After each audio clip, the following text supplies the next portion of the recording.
እንዴት ስትሆኝ ይበልጥ ውስጥ ይረበሻል አለ ዳግም። ናፍቆትን ወደ እቅፉ አስገብቶ እያባበለ የፈራሁት ቀን ከመቃረቡ አልፎ ደርሶ ውስጤን አመመኝ። በቃ ልለይ ነው። መቼ እንደማንገናኝ እንኳን ሳላውቀው ቻው ልልህ ይኸው ዛሬ ላይ ኤርፖርት ቆሜያለሁ አለች ናፍቆት ከእንባዋ ጋር እየታገለች። ተባክሽ። እሱም የተናነቀውን እንባውን ለመቆጣጠር ታገለ። አንቺ ስጠነክሪ እኮ ነው እኔም ጠንካራ መሆንች ነው። ካልሆነ እንዴት ብዬ ገፋዋለሁ?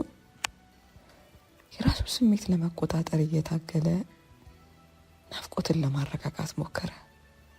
እኔ እንጃ ዳጊ፣ እኔ እንጃ ከበደኝ እኮ እኔ ፍቅር አለች። ይበልጥ ሆድ ብሷት ድጋሚ እያለቀሰች እንዴ አረ እንዴ አለ ስምዖን ከኋሏ መጥቶ ሊያረጋጋት እየሞከረ። አይደረግም ኖር ነው ናፍቆት አክሴንያት እሷ እንኳን ቆፍጣን ባለችበት ሁኔታ አንቺ ብዘሽ እንዴ ተጓዡንም እንዲበልጡኑ እንዲረበሽ አታድርጊው ሲል ስምዖን ናፍቆትን እንደመቆጣት አለ። ናፍቆትን አይኗን ኳላቸው ከስምዖን እናት ጋር አብራ የቆመችው የዳግምን እናት ተመለከተች። ልክ ነህ ሳይሆን ካሰብኩት በላይ ከብዶኝ ነው ሳይመን አለች። ራሷን ገሰጻ አርካምቧን እየጠረገች የኔ ውድ የኔ ናፍቆት። ዳግም ናፍቆትን ወደ ራሱ ጠጋ አደረጋት። ለተሻለ ነገር ስንል ነው ይሄን ወሰድነው አይደለ አለ። በስስት አይን ያቀረቀረችው ናፍቆቱን አንገቱን ሰበር አድርጎ እየተመለከታት ለቅሷን ለመቆጣጠር የምትታገለው ናፍቆትም የግዷን ዳግም ከተናገረው ነገር ጋር መስማማቷን ለማሳወቅ አንገቷን በሆን ታነቀነቀች። ታዲያ እንደዛ ከሆነ ጠንከር በይልኝ የኔ ውድ፣ አንቺ በርታሽ ነኝ ማበችኝ። ገና የሰው ሀገር ኑሮ የሚከብደው እኔ ነኝ። ከማላውቀው ሀገር ከማላውቀው ህብረተሰብ የምቀላቀለው እኔ ነኝ።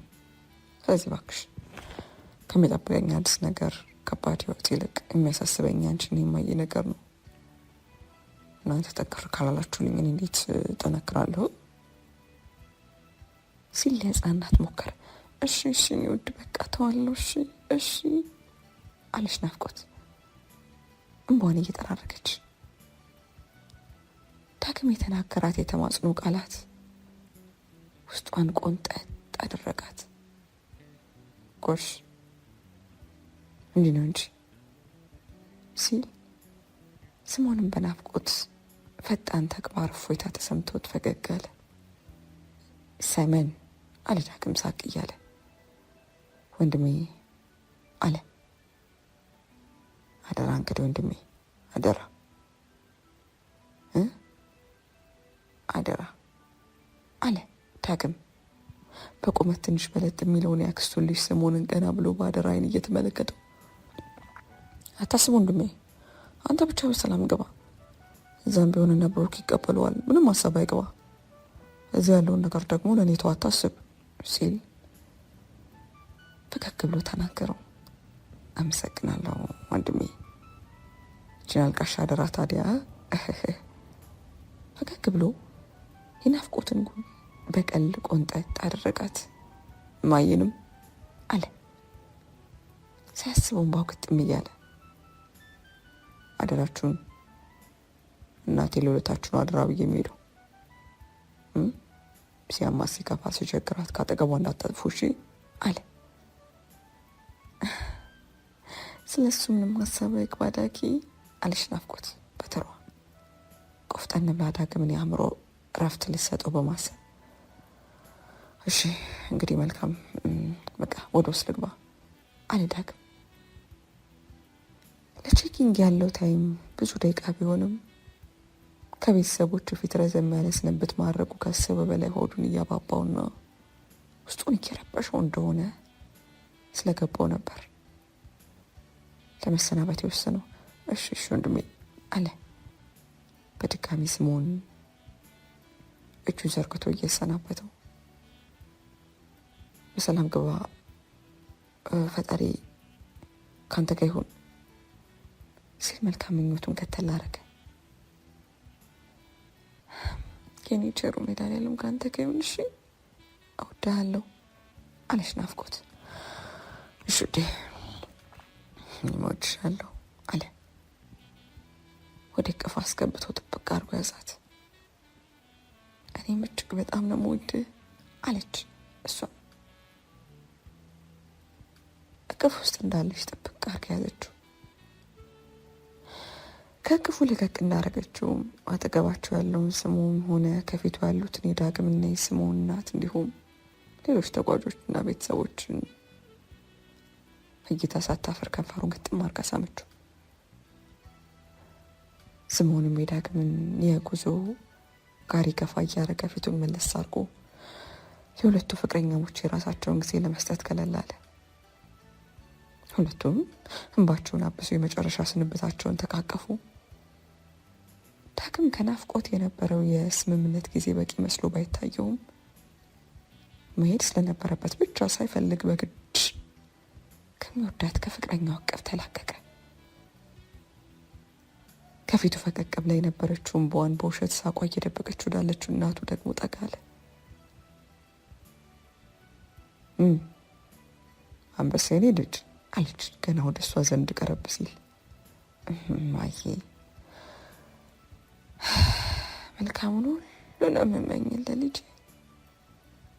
ፈጣሪ ካንተ ጋር ይሁን። አይዞ በርታ በል ጠንካራው፣ በምንም ነገርም አትታለል፣ ተሸናፊ ያልሆንክ ጎበዝ ልጅ ሁንልኝ አለች አጸደ ከልጇ ይበልጥ ጠንከር ብላ ልጇንም ለማጠንከር እየሞከረች። እሺ ባዬ እሺ አለ ዳግም የግዱንም በሆኑ ዋጥ እያረገ። ጎረምሳው አንበሳችን አለች የስምዖን እናት ረብቃ በተሯ ዳግምን ለማቀፍ በፈገግታ ወደ እሱ ዘንድ ቀረብ እያለች። አክስቴ ደህና ሁኚልኝ አለ በተራው።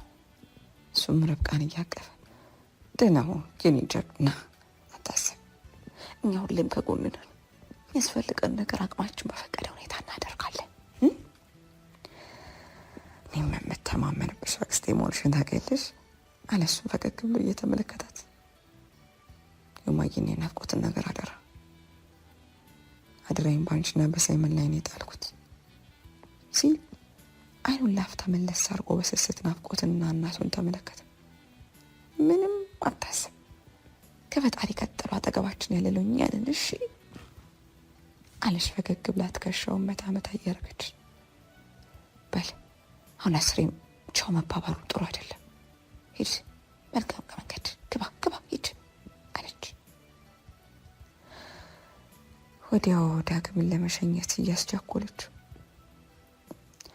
ወደ ኤርፖርቱ መዝለቅ የማይቻልበት ቦታ ላይ በመሆናቸው ጋሪውን እየገፋ ከፊታቸው ሄደው ዳግምን ካሉበት ቦታ ሆነው በዓይናቸው ሸኙት።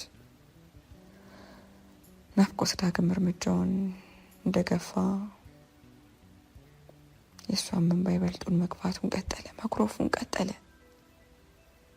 ከወለደችው እናቱ ይበልጥ ስፍስፍ ብላ ያለቀሰችው ናፍቆትን ሁሉም በየተራ እየተቀባበሉና እያቀፉ ሊያረጋጓትና ሊያጽናኗት ሞከሩ። ናፍቆት ዳግምን የተዋወቀችው ገና ፍሬሽ ተማሪ ሆና እዚሁ አዲስ አበባ ምስኪን ዩኒቨርሲቲ ስትገባ ነበር።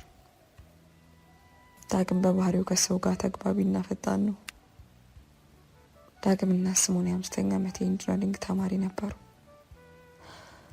የ4ኛ ዓመት ተማሪ እያሉ ነበር ናፍቆት 5 ኪሎ ተመድባ የገባችው።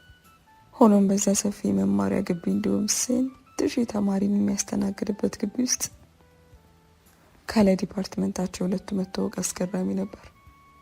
ታዲያ ዳግም አዘውትሮ ራሱን ለማዝናናት አረፍ ከሚልበት ቦታ ፊት ለፊት ጓደኛዋን ጥበቃ የተቀመጠችው ናፍቆት ላይ ሲያስበው ነበር አይኑን የጣለው። ናፍቆት ከፊቷ ገጽታና ሁኔታዋ ከሰው ጋር ለመግባባት ጊዜ የሚፈጅባት ዝምተኛ ልጅ መሆኑ ያስታውቅ ነበር። የልጅነት አብሮ አደግ ጓደኛዋ ሄርሜላ ደግሞ በተቃራኒው ፍሬ ሳትሆን ቀደም ብሎ የነበሩትን ነባር ተማሪዎች ራሱ ማላመድ የምትችል ፈጣንና ተግባቢ ልጅ ነበረች። የሁለቱ ጥምረት ያምር ነበር። ዝምተኛዋ ቅልቅል ካለችው ጓደኛዋ ጋር ታዲያ ዳግም ልቡ ሰጥቶ አይኑንም ጣል አድርጎ ናፍቆት መመልከት ከጀመረበት ቀን አንስቶ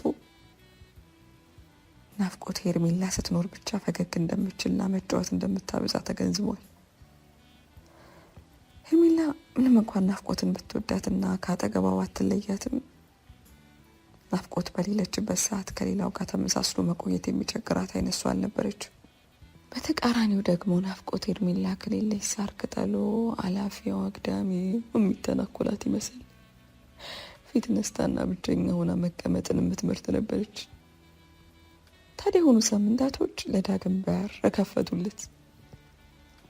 ያቺ ዝምተኛዋ ናፍቆት የክላስ ሰዓት ሲደርስ ብቻዋን ስልኳ ላይ አንገቷ እንደደፋች በብቸኝነት ስትቀመጥ በተደጋጋሚ ተመለከታት።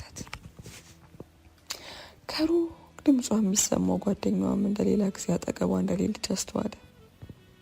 እድሉን ልጠቀም ብሎ ወደ ናፍቆት ዘንድ ጠጋ አለ። የአንድ ሁለት ጊዜ ሙከራው የተሳካ አልነበረም። ናፍቆት ለሚጠይቃት እዚህ ግባ የማይባል ጥያቄ አይ እና አላውቅም የሚለውን ምላሽ በመስጠት ከአጠገቡ ከመቅጽበት ብስ ማለቷ ነገሩን አክብዶበት ነበር። ታዲያ ሁኔታዋን ያጠናው ዳግም ከዕለታት አንድ ቀን ቀረብ እንዳላት ለመነሳትና ከአጠገቡ ለመሰወርስ ስታኮበኩ ፈጠን ብሎ ጓደኛሽስ ለምንድን ነው ሰሞኑ ብቸኞች ሲል ጠይቃት። ናፍቆት እሷንና ጓደኛዋን ይመለከታት እንደነበር ስታስተውል በጥርጣሬ አይን ነበር ላፍታ ምላሽ ስትሰጥ የተመለከተችው። የናፍቆት አስተያየት ሌላ የማይሆን የጎንዮሽ ጉዳት እንዳያስከትልበት የተረዳውም ዳግም ፈጠን ብሎ ነበር። ያው አብራችሁ እዛ ሆኜ ስለመቀመጥ ስለማያችሁ ነው በማለት ራሱ ማረሙ የተናገረው። ናፍቆትም ነገሩ እንደማጤን ካለች በኋላ የመኪና አደጋ ገጥሟት እግሯን ተሰብራለች ለዛ ነው ስትል ምላሿን የሰጠችው። ታዲያችን ንግግር ለዳግምና ለናፍቆት የመጀመሪያ መግባቢያ ሆነች። ብቻሽን ከምትሆኚ በሚል ሰበብም ዳግም ከናፍቆት አጠገብ በመሆን ቅርርብነት ተፈጠረ። ናፍቆት እንዳሰባት ብዙም ለመግባባት የምትከብድ ልጅ አልነበረች። አንዴ ሰውን መቅረብ ከቻለች ቀለል ያለችና ተጫዋች መሆኗን ተገንዝቧል። የዳዊትና የናፍቆት አብሮ ጊዜ ማሳለፍ ናፍቆት ከሄርሜላ ውጭ ሌላ አዲስ ጓደኞች ማፍራት እንድችል መንገድ ፈጠረላት። ናፍቆት የዳግም ያክስት ልጅ ስምኦንን የተዋወቀችው የዛኔ ነበር። ጓደኛዋ ሄርሜላ ካጋጠማት ሕመም አገግማ እስክትመለስ ድረስ ናፍቆት የዳግምና የጓደኞቿ አባል መሆን ቻለች። ከብቸኝነት የካምፓስ ሕይወቷ ለቀቅ ብላ ጓደኞቿን የማፍራት እድል አገኘች። ስምኦንም እንደ ዳግም ቀለል ያለ ዳግም በሌለበት ሰዓት አብሯት የሚሆን ጥሩ ጓደኛ ሆነላት። ሄርሜላም እንደ ነገሩ ከአደጋው አገግማና ዳግም መራመድ ችላ ወደ ግቢ ስትመለስ በጭምቷ ጓደኛዋ ሁኔታ ተገርማና ተደምማ ነበር። እሷም አዲሱን የናፍቆት ጓደኞችን ማህበር ለመቀላቀል ጊዜ አልፈጀባትም። እንዲህ የተባለ ጓደኝነቱ ጠንከር ያለ ሆነ። ከወራቶች በኋላም ናፍቆት ከዳግም ጋር የፍቅር ግንኙነት ውስጥ ገባች። ለእሷ የመጀመሪያ ፍቅሯ እንደመሆኑ መጠን በነገሩ ፍጹም ክንፍ ያለች እሷ ነበረች። ታዲያ ዳግም የሚናፍቆት ነገር ሲነሳበት ልዩ ነው። አምሳሉን ግጣሙን ያገኘ ያክል እሱም በሷ ፍቅር ክንፍ ብሏል። ዳግምና ስምኦን ወደ 5ኛ ዓመት ሲዘዋወሩ ናፍቆትና ሄርሜላ ዩኒቨርሲቲ ውስጥ 2ኛ ዓመት ቆይታቸውን ጀመሩ። ከጓደኝነት እስከ ፍቅር ጊዜ ሁሉ ሁሉም አንድ ላይ እጅግ በጣም ደስ የሚልና ቅርርብነት የሞላውን ጊዜ አሳለፉ። ናፍቆት ከፍቅረኛዋ ከዳግም ጋር የመለየቱ ነገር ውስጧን ቢያስከፋትም በደስታ ነበር።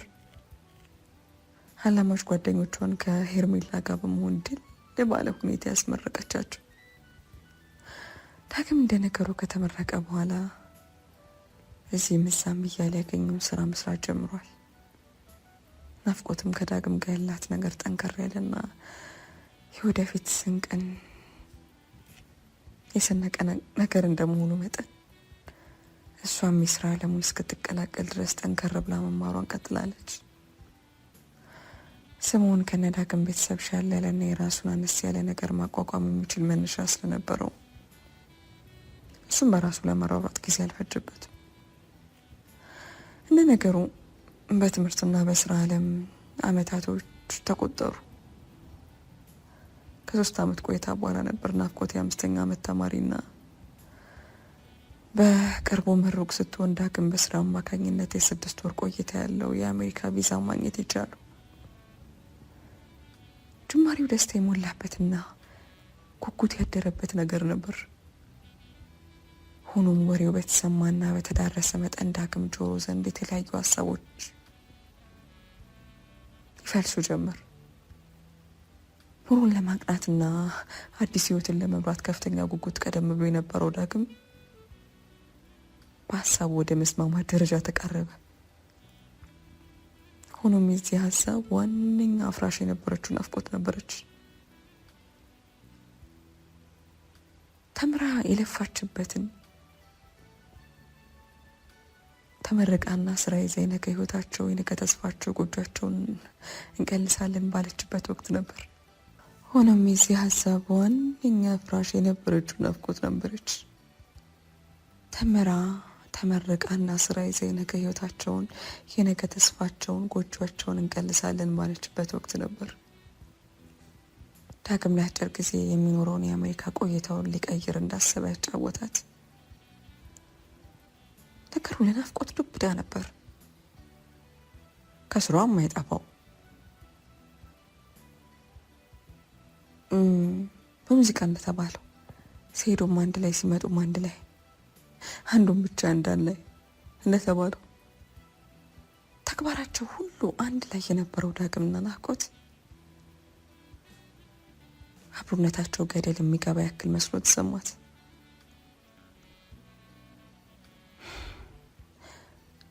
ከሀገር አንዲህ ከወጣ መች እንደሚገናኙም ሆነ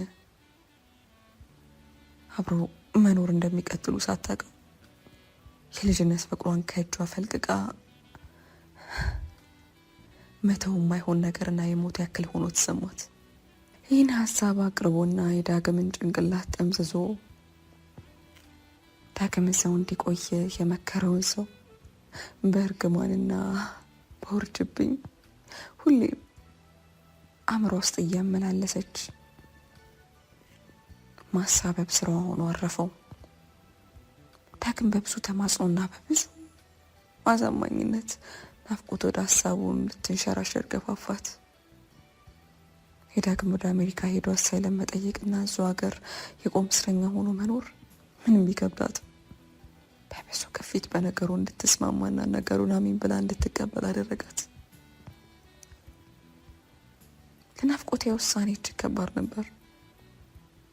ሆኖም እንደሚባለው ለወደፊት የተስተካከለ ህይወት ሲባል ውዱ ፍቅሯ እንደ ነገሩ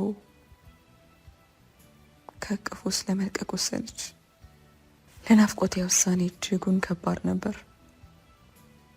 ሆኖም እንደሚባለው ለወደፊት የተስተካከለ ህይወት ሲባል ውዱ ፍቅሯን እንደ ነገሩ ከእቅፏ ውስጥ ለመልቀቅ ወሰነች።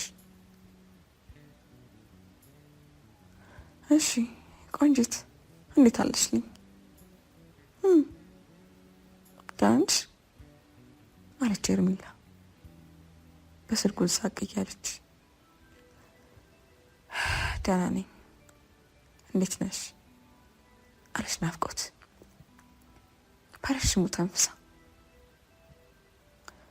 አንቺ ምንድነው ደብሮሻል? ደህና አይደለሽም? ደህና ነኝ። ኧረ ናፍቂ በይ፣ ነቃ በይ እንዴ! ቆፍጠን በይ፣ ጠንካር በይ። ልክ አዲስ ፍቅር እንደያዘው ሰው መፍሰስ ስታበዥ ባለቀ ሰዓት ኤግዛም ላይ ጉድ እንዳትሆኚ አለች ጓደኛዋ ሄርሜላ። ኡፍ አለች ናፍቆት በረዥሙ ተንፍሳ። እሺ በቃ እኔን ግን ተረዱኝ። ግቢ ከገባው ጀምሮ ያወቁት ብቸኛው እንደሱ ነው። ሁሌም ታይማችንን እናሳልፈው አብረን ነው እንዴ። ዛሬ ድንገት ካጠገቤ ሲርቅ እኮ ነገሩ በአንድ ይቀለኛል ማለት አይደለም አለች ናፍቆት።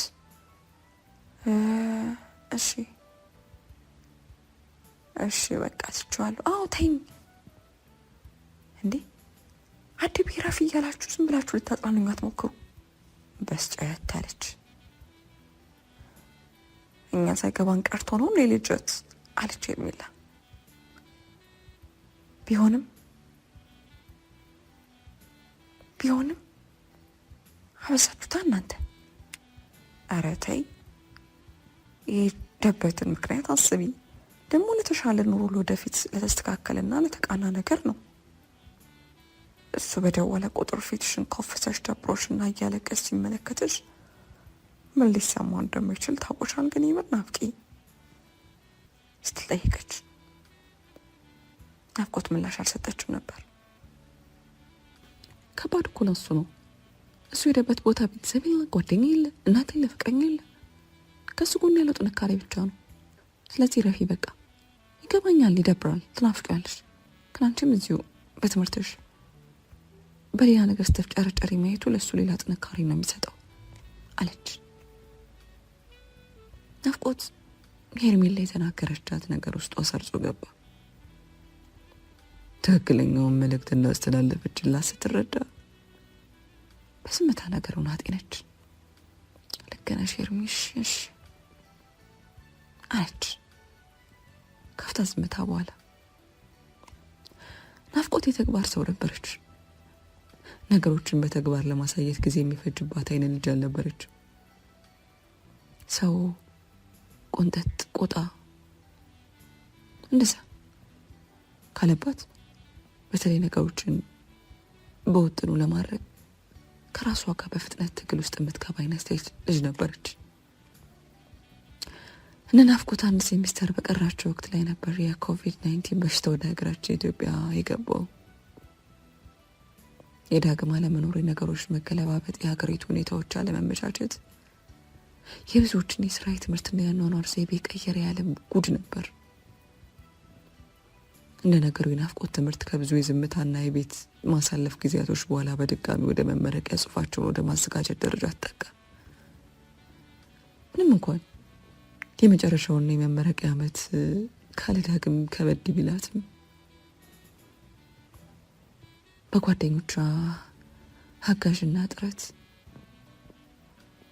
ወደ መመረቅ ደረጃው ላይ ደረሰች። ዳግምም በስምዖን አማካኝነት የተዋወቃቸው ጓደኛሞቹ እንደ ነገሩ ጠበቃ እንዲይዝና ስራም ጀምሮ ህይወቱን እንዲያቀና ይረዱት እንደመሆኑ መጠን አሜሪካ ላይ ፖለቲካ ጥገኝነቱን አቅርበው የስራ ወረቀቱን ለመጨበጥ ብዙ ጊዜ አልፈጀበትም። እሺ ናፍቆታችን አለ ስምዖን። ናፍቆትን በፈገግታ እየተመለከታት ወይ ሳይመን ጸጋዋ ይቅር በለኝ አለች። እሷም ከፊቱ የተቀመጠውን ማኪያቶ እንደ ነገሩ መሰል እያረገች አረ መቼ የተመራቂ ቀልብ ጠፍቶ ሄደ ብለሽ ነው? እኛም እንዲህ ነበር ያደረግን ሲል በነገሩ እንደማሾፍ አለ። ልክ ነው አለች እሷም ሳቅ እያለች። ብዙም ሳይቆይ ግን ሳቋ ጥፍት ብሎ ወደ ትካዜዋ ገባች። ናፍቂ ምኑ ችግር አለ እንዴ አለ ስምዖን ትንሽ ወደ እሷ ቀረብ ብሎ ሁኔታዋን እየተመለከተ። ናፍቆት ፊቷን ወደ ስምዖን መለስ አድርጋ ነገሩን ልንገረው አልንገረው በሚል ሁኔታ በማንገራገር መልኩ ላፍታ ተመለከተችው። እኔ እንጃ ሳይመን ነገሩን ቦታ ልሰጠው የሚገባ ይሆን ወይስ ስም ማለት ያለብኝ እንደሆነ አላውቅም። ኤርሚ ፊት ካነሳሁት አፋፊም ብላ ነው ዝም የምታስብለኝ። ምንድን ነው? ስለምንድን ነው ጉዳዩ? ሳይመን ከዳጊ ጋር ታወራላችሁ እንዴ አለች። አዎ። ግራ እየተጋባ ለመመለስ ሞከረ።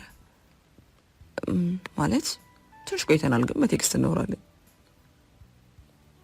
ናፍቆት በስሙን ምላሽ የመጻት የሚመስል ሳቅ ፈገግ አለች። ምንድን ነው ናፍቄ? ተጣልታችኋል እንዴ? አልገባኝም አለ ሁኔታው አጠራጥሮት። እንጣላ ወይስ አንጣላ አላውቅም አለች። ነገሩ ለእሷም ግልጽ እንዳልሆነ ከፊቷ ላይ ይነበብ ነበር። አሁን ምርቃቴ እንደመድረሱ መጠን ገንዘብ ራሱን ሳልጠይቀው ያስገባልኝ ራሱ ነው። ነገር ግን የኔን ዳጊ ድምጽ በስነ ስርዓት ከሰማሁት ወራቶች ሊቆጠሩ ነው። አንተም እንደ ኤርሚ ልትቆጣኝ ትችላለህ። ደግሞ ሳልረዳ ቀርቼ አይደለም። ፈጠን ብላ ጸጉሯን በጣቶቹ ወደ ጆሮ ግንዷ ገፋ እያደረገች የእሷን ነጥብ ለማስረዳት ሞከረች። ቆይ አለ ስሞን ሁኔታዋን ተመልክቶ። እሺ እኔ እረዳሻለሁ፣ ግን ተረጋጊ፣ ነገሩን በቀስታ ንገሪኝ አለ። ውስጡ የተፈጠረውን የመረበሽ ሁኔታ ቀደም ብሎ ጋር እንዲልላት ስለፈለገ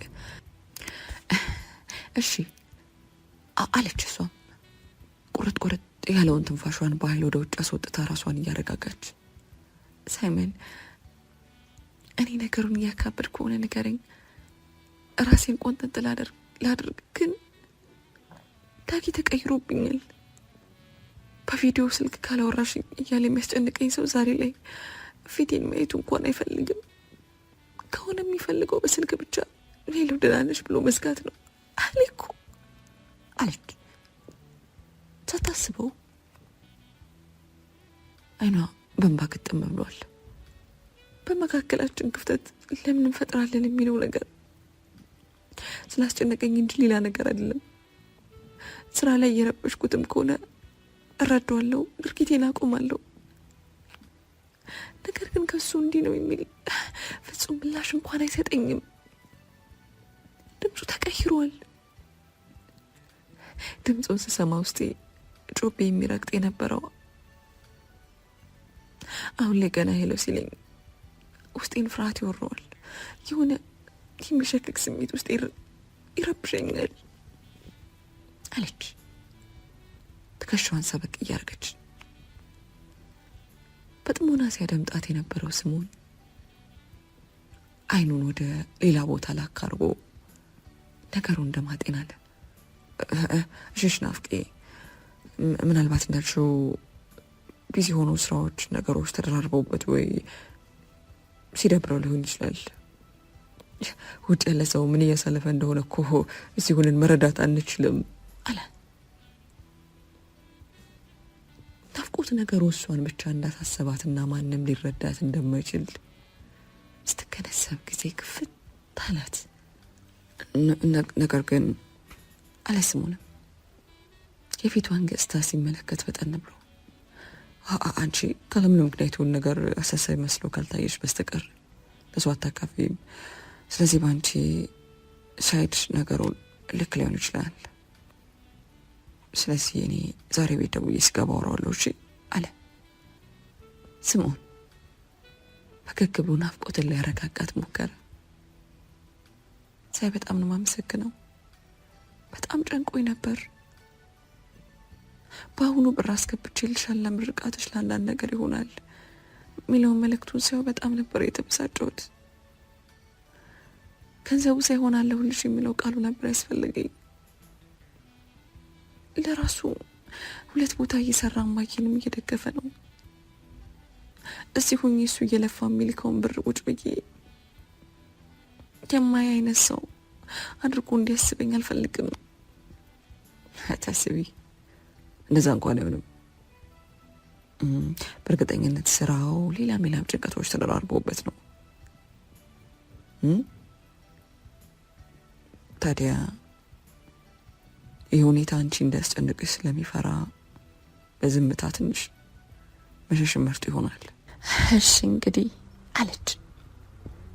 እንደ ነገሩ የግዷን ፈገግ ብላ ሀሳቧን ሰሞን ላይ ጣለች። እንዴ የምርቃት ጊዜ እኮ ደርሷል። አንቺ ብቻ ቆንጆ የምርቃት ጊዜሽን አሳልፊ። ዩ ዲዘርቭ ኢት። ብዙ ለፍተሽበታል። ስለዚህ ሌላውን ሀሳብ ወደ ጎን ገፋ አድርገሽ እኔ ላይ ጣያው። ከምርቃቱ በኋላ ነገሩ ካልተፈታ አብረን የምናስብበት ይሆናል ሲል በፈገግታ ቃሉን ሰጣት። ስምዖን ናፍቆትን ሸኝቶ ወደ ቤቱ ማሽከርከር ከጀመረበት ቅጽበት አንስቶ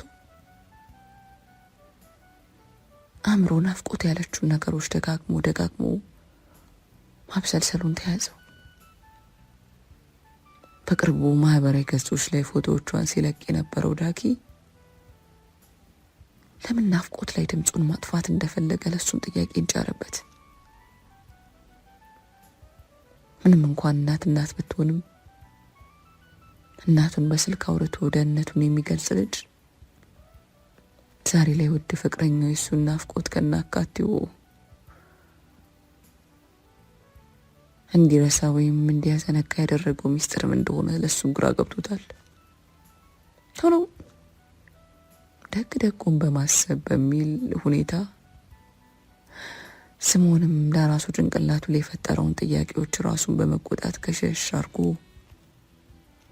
ከራሱ ከዳግም ነገሩን ለመስማት ወሰነ። የዛለት ከተደጋጋሚ ጥሪዎች በኋላ ነበር ስልኩ የተነሳው።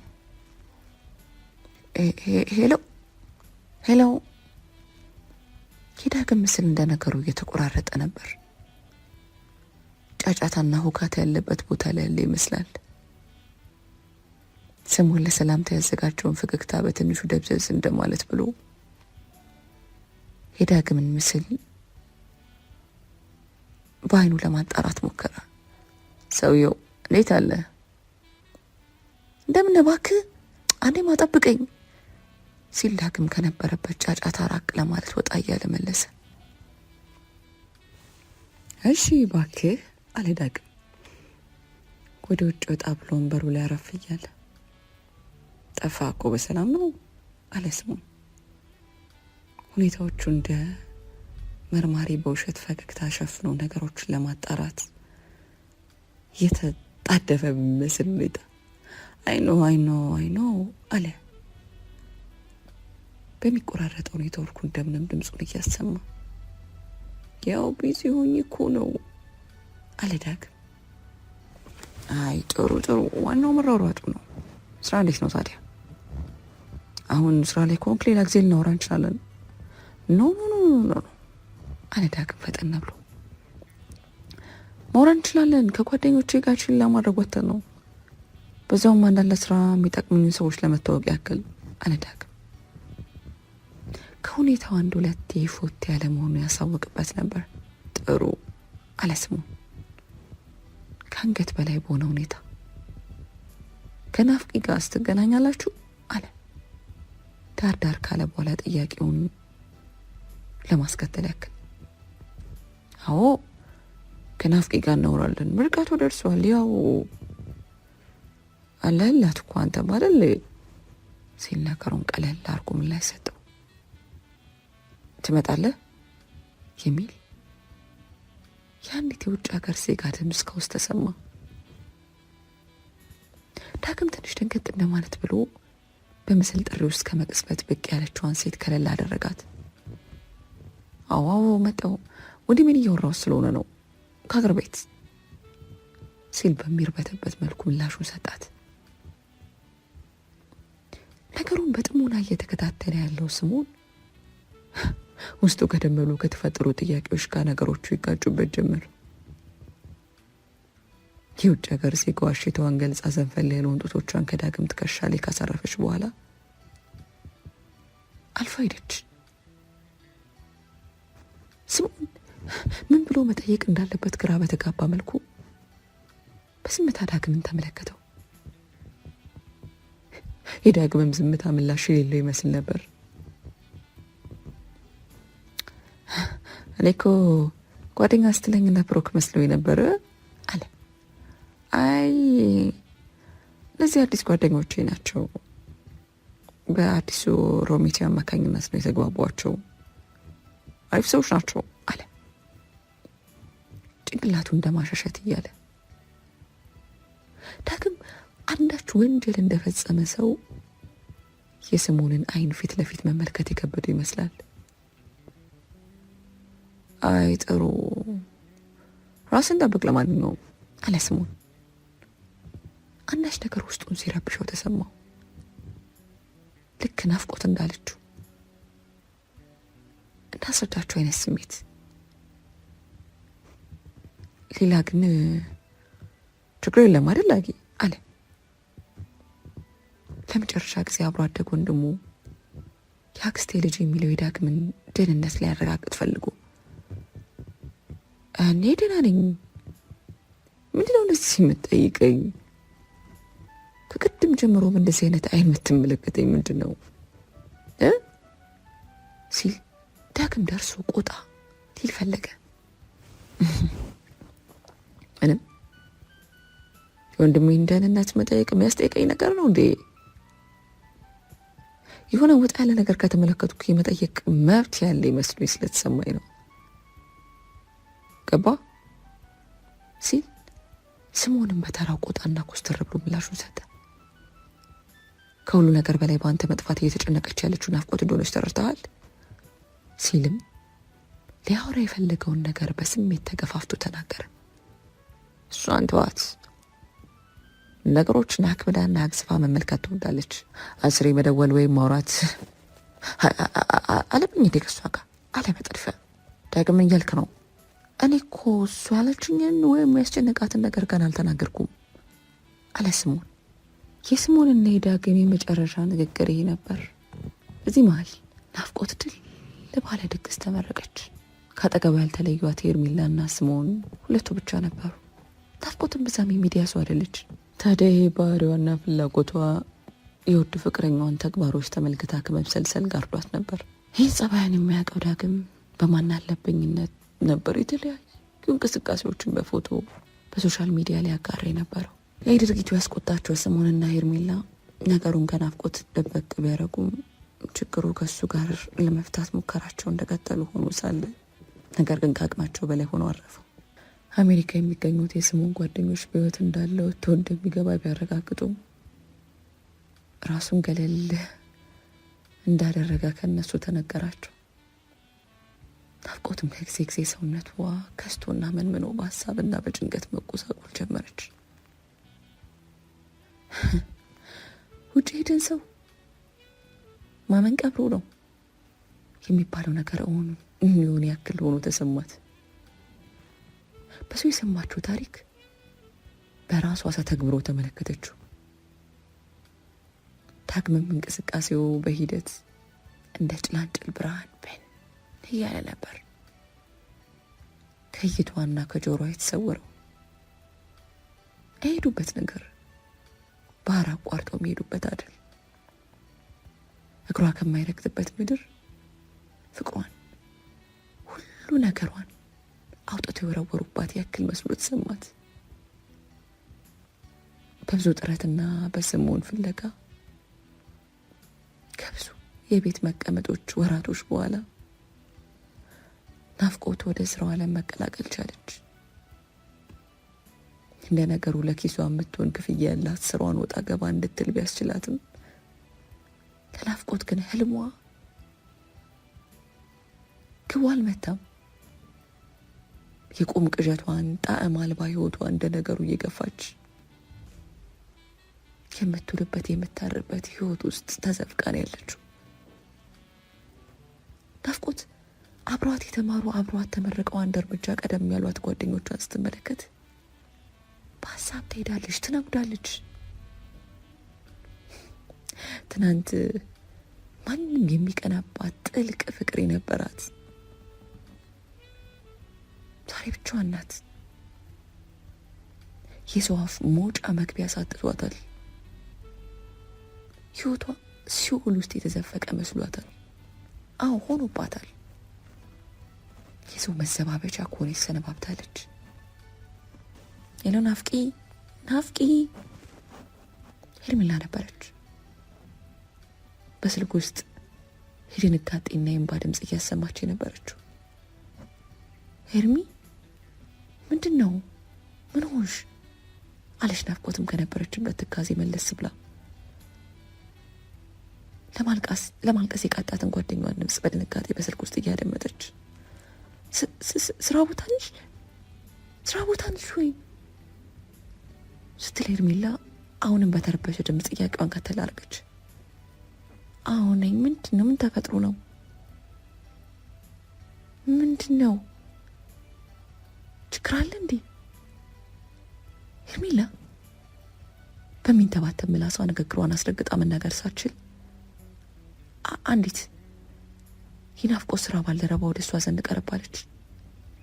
ናፍቄ ሳይፈልግሻል። ናፍቆት ነገር አለም ጉራ ገባት። ቢሮ እስካሁን መጥቶ የሚያውቀው ስሙን ነው። አንዳንዴ ምሳሌ ጋብዛት፣ እንዲሁም በቢሮዋ በኩል አልፍ ሲል ካልሆነ በስተቀር በእግር በፈረስ አስቸኳይ ጥሪ ደርሷት ስለማያውቅ ነገሩ ይበልጥ አስደንግጧታል።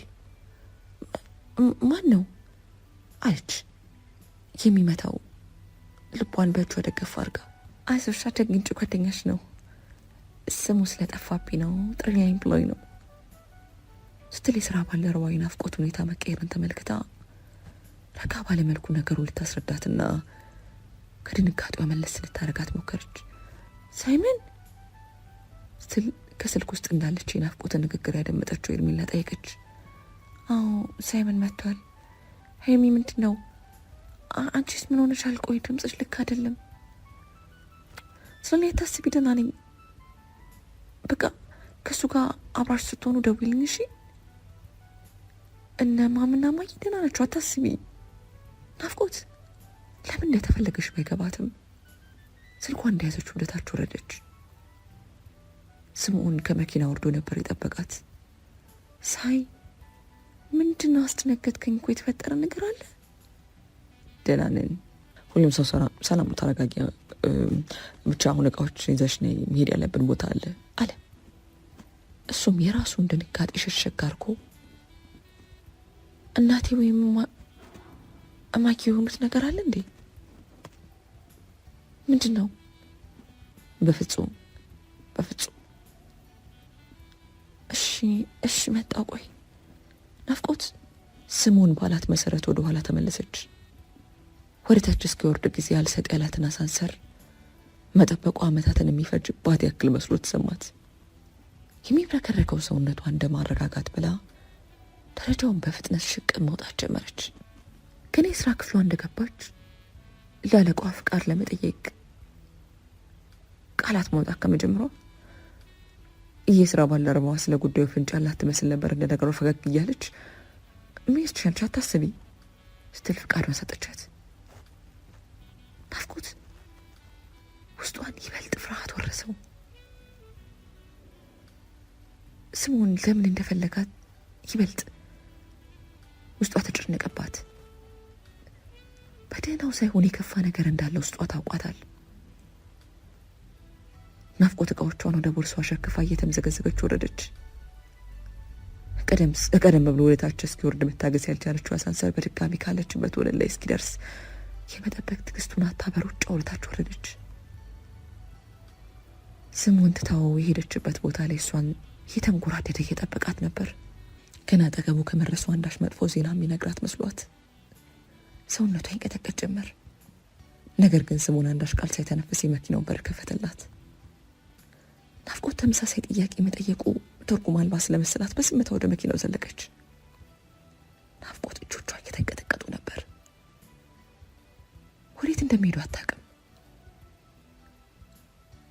መሀል ላይ ነበር። ወደ ስምዖን ቤት እየሄዱ እንደሆነ የገባት ስምዖን ለምን ወደ ራሱ ቤት እያቀና እንደሆነ ሊገባት አልቻለም። ቀደም ብላ ምላሽ ካገኘው በማለት ለሄርሜላ የጽሑፍ መልእክት ልካላታለች። ምላሽ ግን አልመጣም። ስምዖን መኪናውን ወደ መኖሪያ ግቢያቸው አስገባ። የመኪና ድምፅ የሰማቸው የስምዖን እናት ረብቃም ከውስጥ ብቅ አለች። ረብቃ እንደ በፊቱ በፈገግታ ወይም በሳቅ አልነበረም የተቀበለቻቸው። ፊቷ ላይ አንዳች የያዘን ድባብ ይነበብ ነበር። የረብቃን ሁኔታ የተመለከተችው ናፍቆት በቀስተ መኪና ቀበቷን ፈታ አርጋ ከመኪና ወረደች። እያንዳንዱ እርምጃዋ የሆነ መጥፎ ነገርን እያስከተለ ያክል መስሎ ተሰማት። ነገሩ ምን እንደሆነ ፈጽሞ ማወቅ ተሳናት። ቢሆንም ግን ልቧ አንዳች ድምፅ፣ መጥፎ ድምፅ እንደሚሰማ ውስጧ እየነገራት ነበር። በጆሮዋ በተደጋጋሚ ዳግም ዳግም ዳግም የሚል መንፈስ አልባ የሆነ ድምፅ ሹክ እያላት መጥቷል። ኤርሚ፣ እሺ ርብቃ አለች አጠገባቸውን ደረሰች። ምንድን ነው የተፈጠረ ነገር አለ? ግቢ እስቲ አረፍ በይ ናፍቂ፣ ግቢ ቁጭ በይ። ናፍቆት የሚሏትን ነገር ካላደረገች ነገሩ እንዲህ በቀላሉ የሚናገራት መስሎ ስላልተሰማት በስክታ ሶፋ ላይ ቁጭ አለች። እሺ ምንድን ነው ንገሩኝ ናፍቂ አለ አጠገቧ ቁጭ እያለ።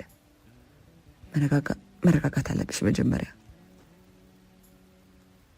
ነገሩ ሳይረጋገጥ በደንብ ድንገት በሶሻል ሚዲያ ወይም ከሰው ልትሰሚ ትችላለሽ ብለን ነው ቀድመሽ ልነግርሽ የወሰን ነው።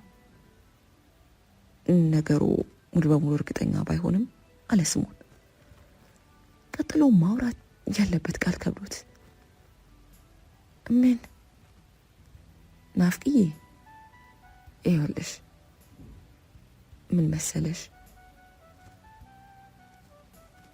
ነገሩ እርግጥ ሲሆን አንቺና ጸድዬ አንድ ላይ ነበር የሆናችሁ ልነግራችሁ የነበረው። እዛ ውጭ ሀገር ያለ ዜና ላይ በስፋት እየተሰራጨ በመሆኑ መንገድ ላይ ወይ አጉል ቦታ ላይ ሆነሽ ሰምተሽ አንድ ነገር ትሆንብኛለሽ ብለን ነው ዛሬ ልናገርሽ የፈለግ ነው አለች እናቱ ረብቃ።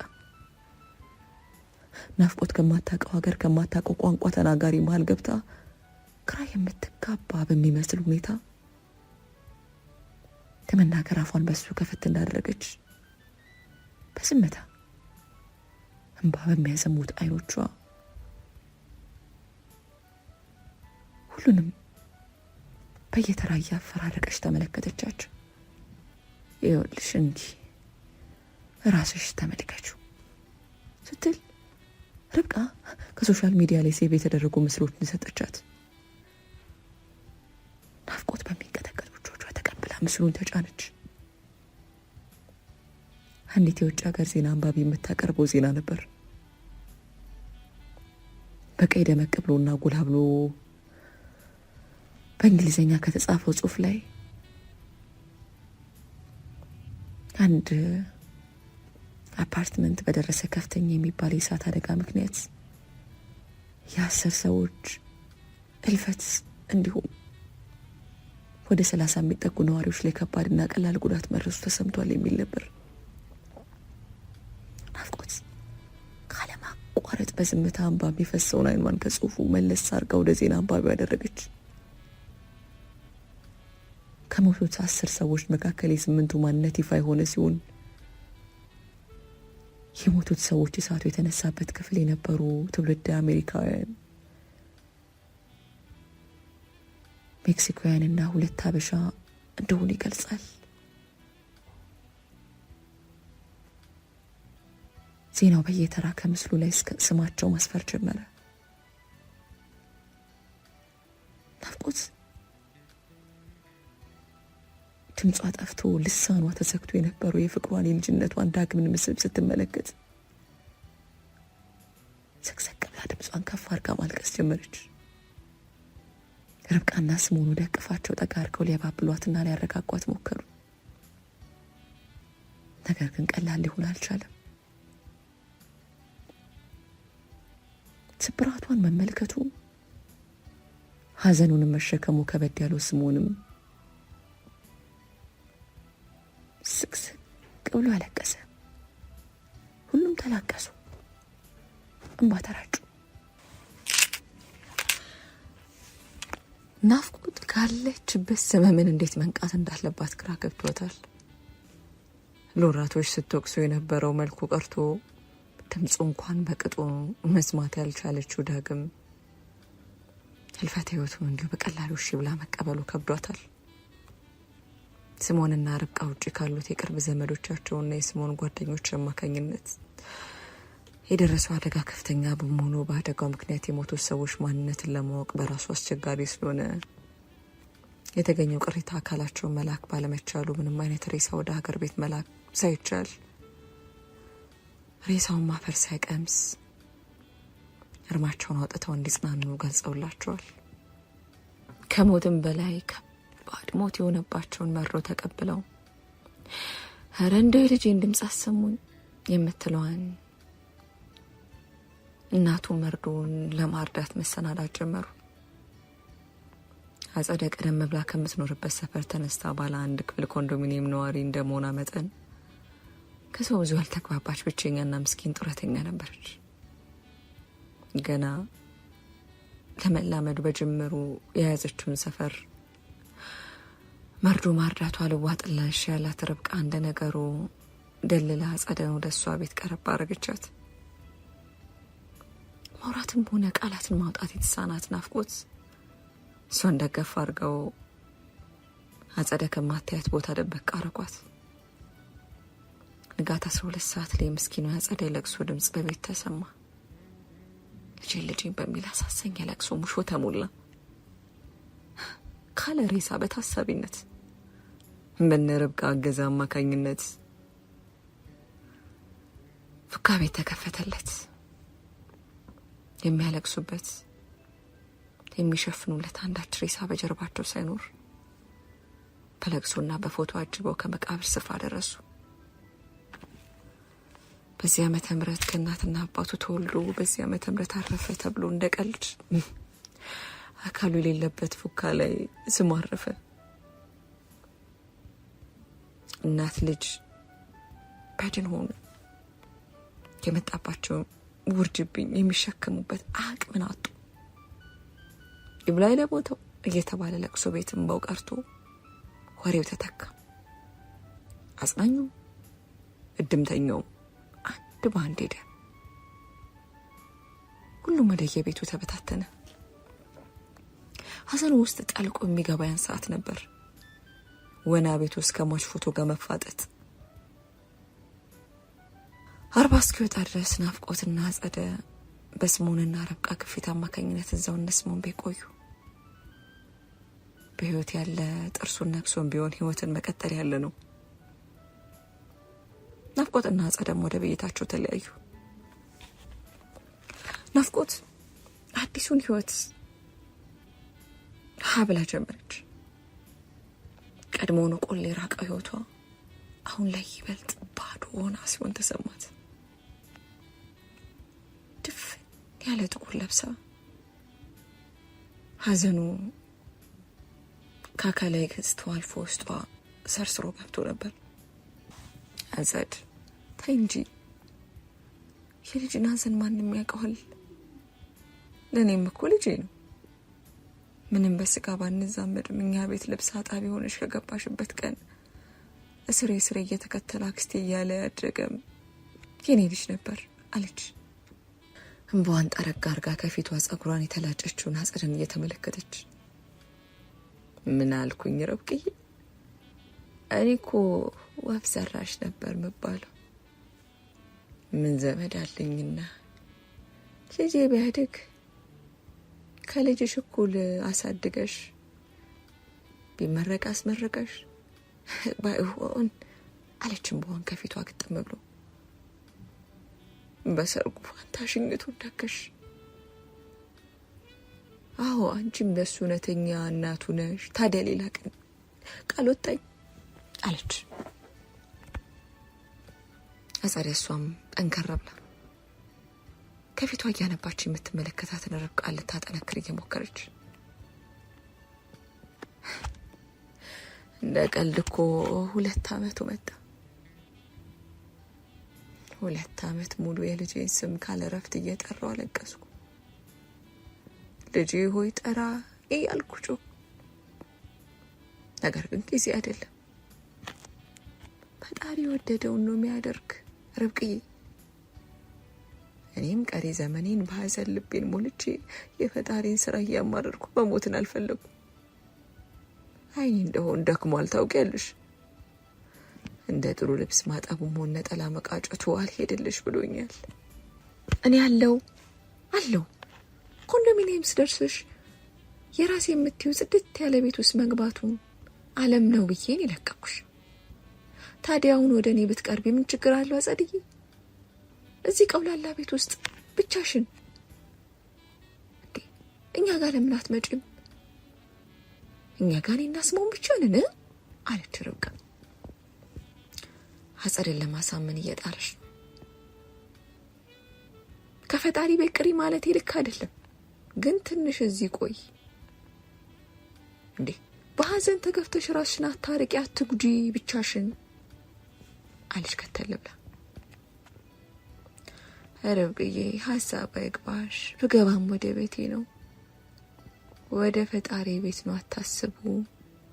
ባይሆን 1-2 ዋሉልኝ አለች ስሙንና ርብቃን አፈራርቃ እየተመለከተች። ነገሩን በሐዘኔታና በጥሞና ሲያደምጥ የነበረው ስሙን ፈጠን ብሎ ምንድነው አክስቴ ነገር የምትፈልጊው ነገር? አጸደ ወሬውን ከመጀመሩ በፊት በረጅሙ ተነፈሰች። ነገሩ ትንሽ ያሳሰባት እንደሆነ ከሁኔታው ያስታውቅ ነበር። ልጄ ናፍቆቴ እየተመላለሰች ትጠይቀኛለች። ታዲያ እኔም ለመመንኮስ ማሰቤን ወደ ገዳም ልገባ መሆኔን ለመናገር ስሄድ አላገኘኋትም። ለካስ እኔን ደብቃ ኖራ ነው ከእናት ከአባቷ ቤት ወጥታ ተከራይታ ብቻዋን እንደምትኖር።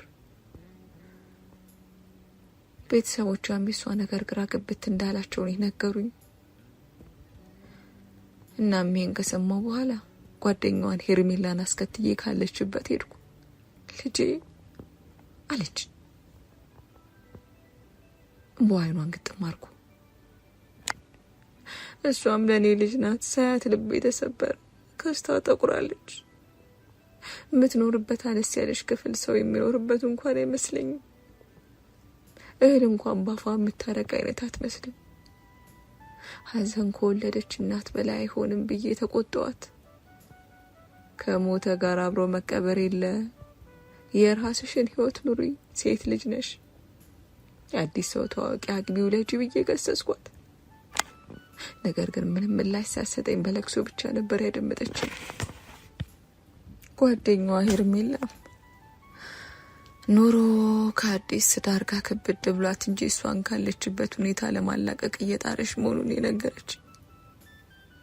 ልጅቷ ከአንገት በላይ ነው እሺ የምትለኝ አለች አጸድ። ናፍቆት ያለችበት ሁኔታ አሳስቧት። ልክ ነሽ አክስቴ፣ እኔም እሷን ለማግኘት ያልጣርኩበት ነገር አልነበረም። ነገር ግን ስልኬንም ሆነ መልእክቴን አትመልስም። ደህንነቷን ማወቅ የምትችለው ሄርሜ ናት። እሷ ጋር ስደውል ነበር አልነበርኩም ሲሉ ነበርኩ እንደምታውቂ። ሲያሁን ደግሞ እኔም ላገኛት ሞክራለሁ። ዋና እቅዴም እሷ ናት። እሷን አግኝቶ ካለችበት ሁኔታ እንድትወጣ ከጎኗ በመሆን ማገዝ ነው አለ ስሙ። ቀደም ብሎ ያስጨነቀውና ያሳሰበው ጉዳይ ነበር። ጎሽ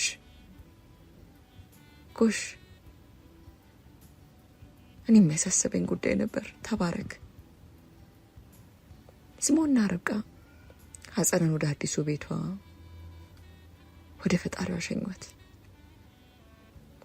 ያጸደ መራቅ መልሶ የዳግምን ሐዘን ቢቀሰቅስባቸው ያጸደ ልብ ተረጋግቶ የሚያርፍበትን ፍጹም ቦታ ማግኘቷ ግን ለነሱ ትልቅ ረፍት ነበር የሰጣቸው። ናፍቆት የምትኖርበት ስቱዲዮ ኮንዶሚኒየም በርግጥ ለራሷ በቂዋ ነበረች። ታዲያ እቺ ቤት እምብዛም እንግዳም ሆነ ግር የሚበዛባት ቤት አልነበረች። ወርቀት ላይ እንደነገሩ ቤቷን ከፋፍታና አፍሳ ታጸዳደዋለች። ከዛ በተረፈ ቤቷም ልክ እንደ ናፍቆት ብቸኛ ናት። እኔስ ካላንቺ አንቺም ካለኔ ተባብለውና ተደጋግፈው የሚኖሩ አይነት ነበር የሚመስሉት። ታዲያ ይዛለት የበር ኳኳታው ማታቀው የናፍቆት የቤቷ በር ተንኳኳ። ሰዓት ወደ 1 ሰዓት ገደማ ነበር። በህይወት መኖሯን ከስንት አንዴ ብቅ እያሉ የሚያረጋግጡት ቤተሰቦቿና ሄርሜላ በዚህ ሰዓት እንደማይመጡ ተረድታ በሩን ከፈሳት ታደርገው ማን ነው የሚል ጥያቄ ለራሷ ጠየቀች። እኔ ነኝ የሚል የጎረምሳ ድምጽ ነበር። ናፍቆት ከዋለች። በዚህ ሰዓት አንዳች ድምጽ እኔን ፍለጋ ከየት መጣ ስትልም ራሷን በድጋሚ ጠየቀች። ማን ይቅርታ? እኔ ነኝ ናፍቄ ሳይመን። ናፍቆት አንዳች ነገር የሰማች ያክል እንባኗ ሳቋ ተቀላቅሎባት በሩን በችኮላ ከፈተችው። ለረዥም ጊዜ ያየችው ፊት ነበር። ቢያንስ ከ2 ዓመት በላይ ሳይ ናፍቄ።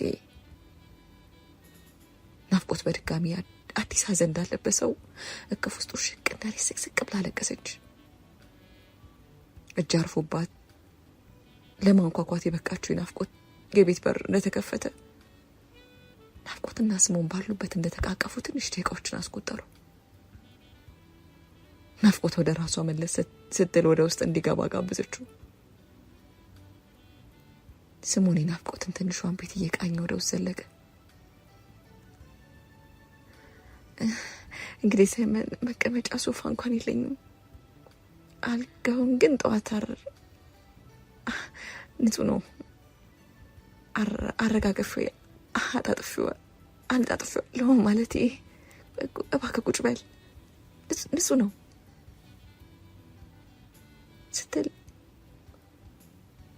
ባላት ነገር ግብዣዋን አቀረበችለት። ስሞንም በናፍቆት አባባል ሳቅ እያለ ምንም ሳይሸማቀቅ ፈጠን ብሎ ጫማውን ለቅ አድርጎ ወደ ተዘረጋው ፍራሽ ላይ ቁጭ አለ። እንዴ ናፍቆት እኮ በጽዳት አትታባም ነው ብለክ ነው? ምን ነው ግን ከመሸ እንደ ስምሽ እኮ ናፍቆት ነሽ። ናፍቆሽ ነው አልሳከብሉ። ወደ አዲስ አበባ ከመጣው 1-3 ቀኔ ነው።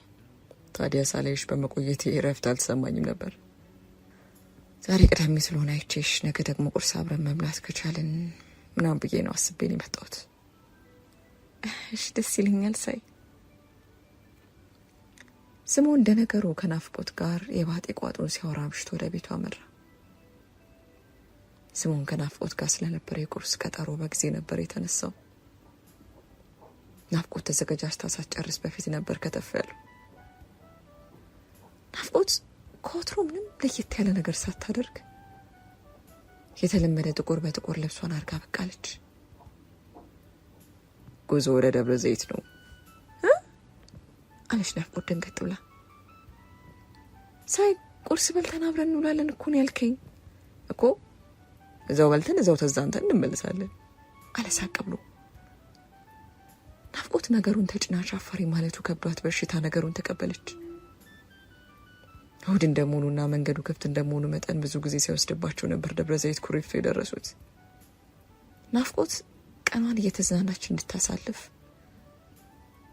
ስሞን የተቻለውን ሁሉ ሞከረ። የስሞንና የናፍቆት ጓደኝነትና መቀራረብ በድጋሚ አንሰራራ። ናፍቆት ከብቸኝነት ዓለምና ጎጆዋ በግድ ለመውጣት ተገፋፋች። የናፍቆት መቀየር ለስሞን ብቻም ሳይሆን ለሁሉም ቤተሰብ ትልቅ ደስታም ነበር። እማዬ ልወጣ ነው አለ ሳምሶን በጥርፊያ መልክ እናቱን እያናገረ። ማታም አምሽተን የገባኸው ራስ እንኳን ባፍሳት ታደርግ ተኛክ። አሁን በእሁድ ምድር እንዴ ደብር እንኳን መሳለም ትተ እቤት ከእናት ጋር ቡናም ሳትጠጣ ወዴት ነው ሩጫው ስትል ስሞንን በትኩረት እየተመለከተች ጠይቀችው። ናፍቂ ጋር ነኝ እማዬ፣ ቁርስ አብረን እንደምንበላ አስጠንቅቂያት ነው የመጣሁት አለ። ጠረጴዛው ላይ ያደረገውን የእጅ ሰዓት በደግ አድርጎ እጁ ላይ ያሰረ። ርብቃ የልጇን ሁኔታ ከግር እስከ ራሱ በዝምታ ተመለከተች። እስኪ አንዴ ቁጭ በል አለች፣ ረዥሙ ልጇን አንጋጣ እየተመለከተችው። የርብቃ አጠያየቅ ትንሽ ግር ያለው ስምዖንም ፈራ ተባ እያለ ከእናቱ አጠገብ ያለውን የምግብ ጠረጴዛውን በርሳ አባርጎ ተቀመጠ። ሳይመንዬ የናፍቄ ከእንደዚህ አይነቱ ሀዘን መውጣቷና ዳግም ሳቅ ማለት መቻሏ ከመጠን ያለፈ ደስታን የሚሰማኝ። እሷንም ሳቃት ልጅ ነበረች እኮ አለች እንደ ነገሩ በትውስታ ፈገግ ያለች። ምን ያደርጋል ክፉ ነገር ገጠማት፣ መጥፎ ነገር ቤታቸው ሁሉ ገባ አለች አንገቷን ሰበር አድርጋ። ታዲያ ልጄ እኔ ናት አለች እጇን ወደ ላይ ከፍ እያደረገች።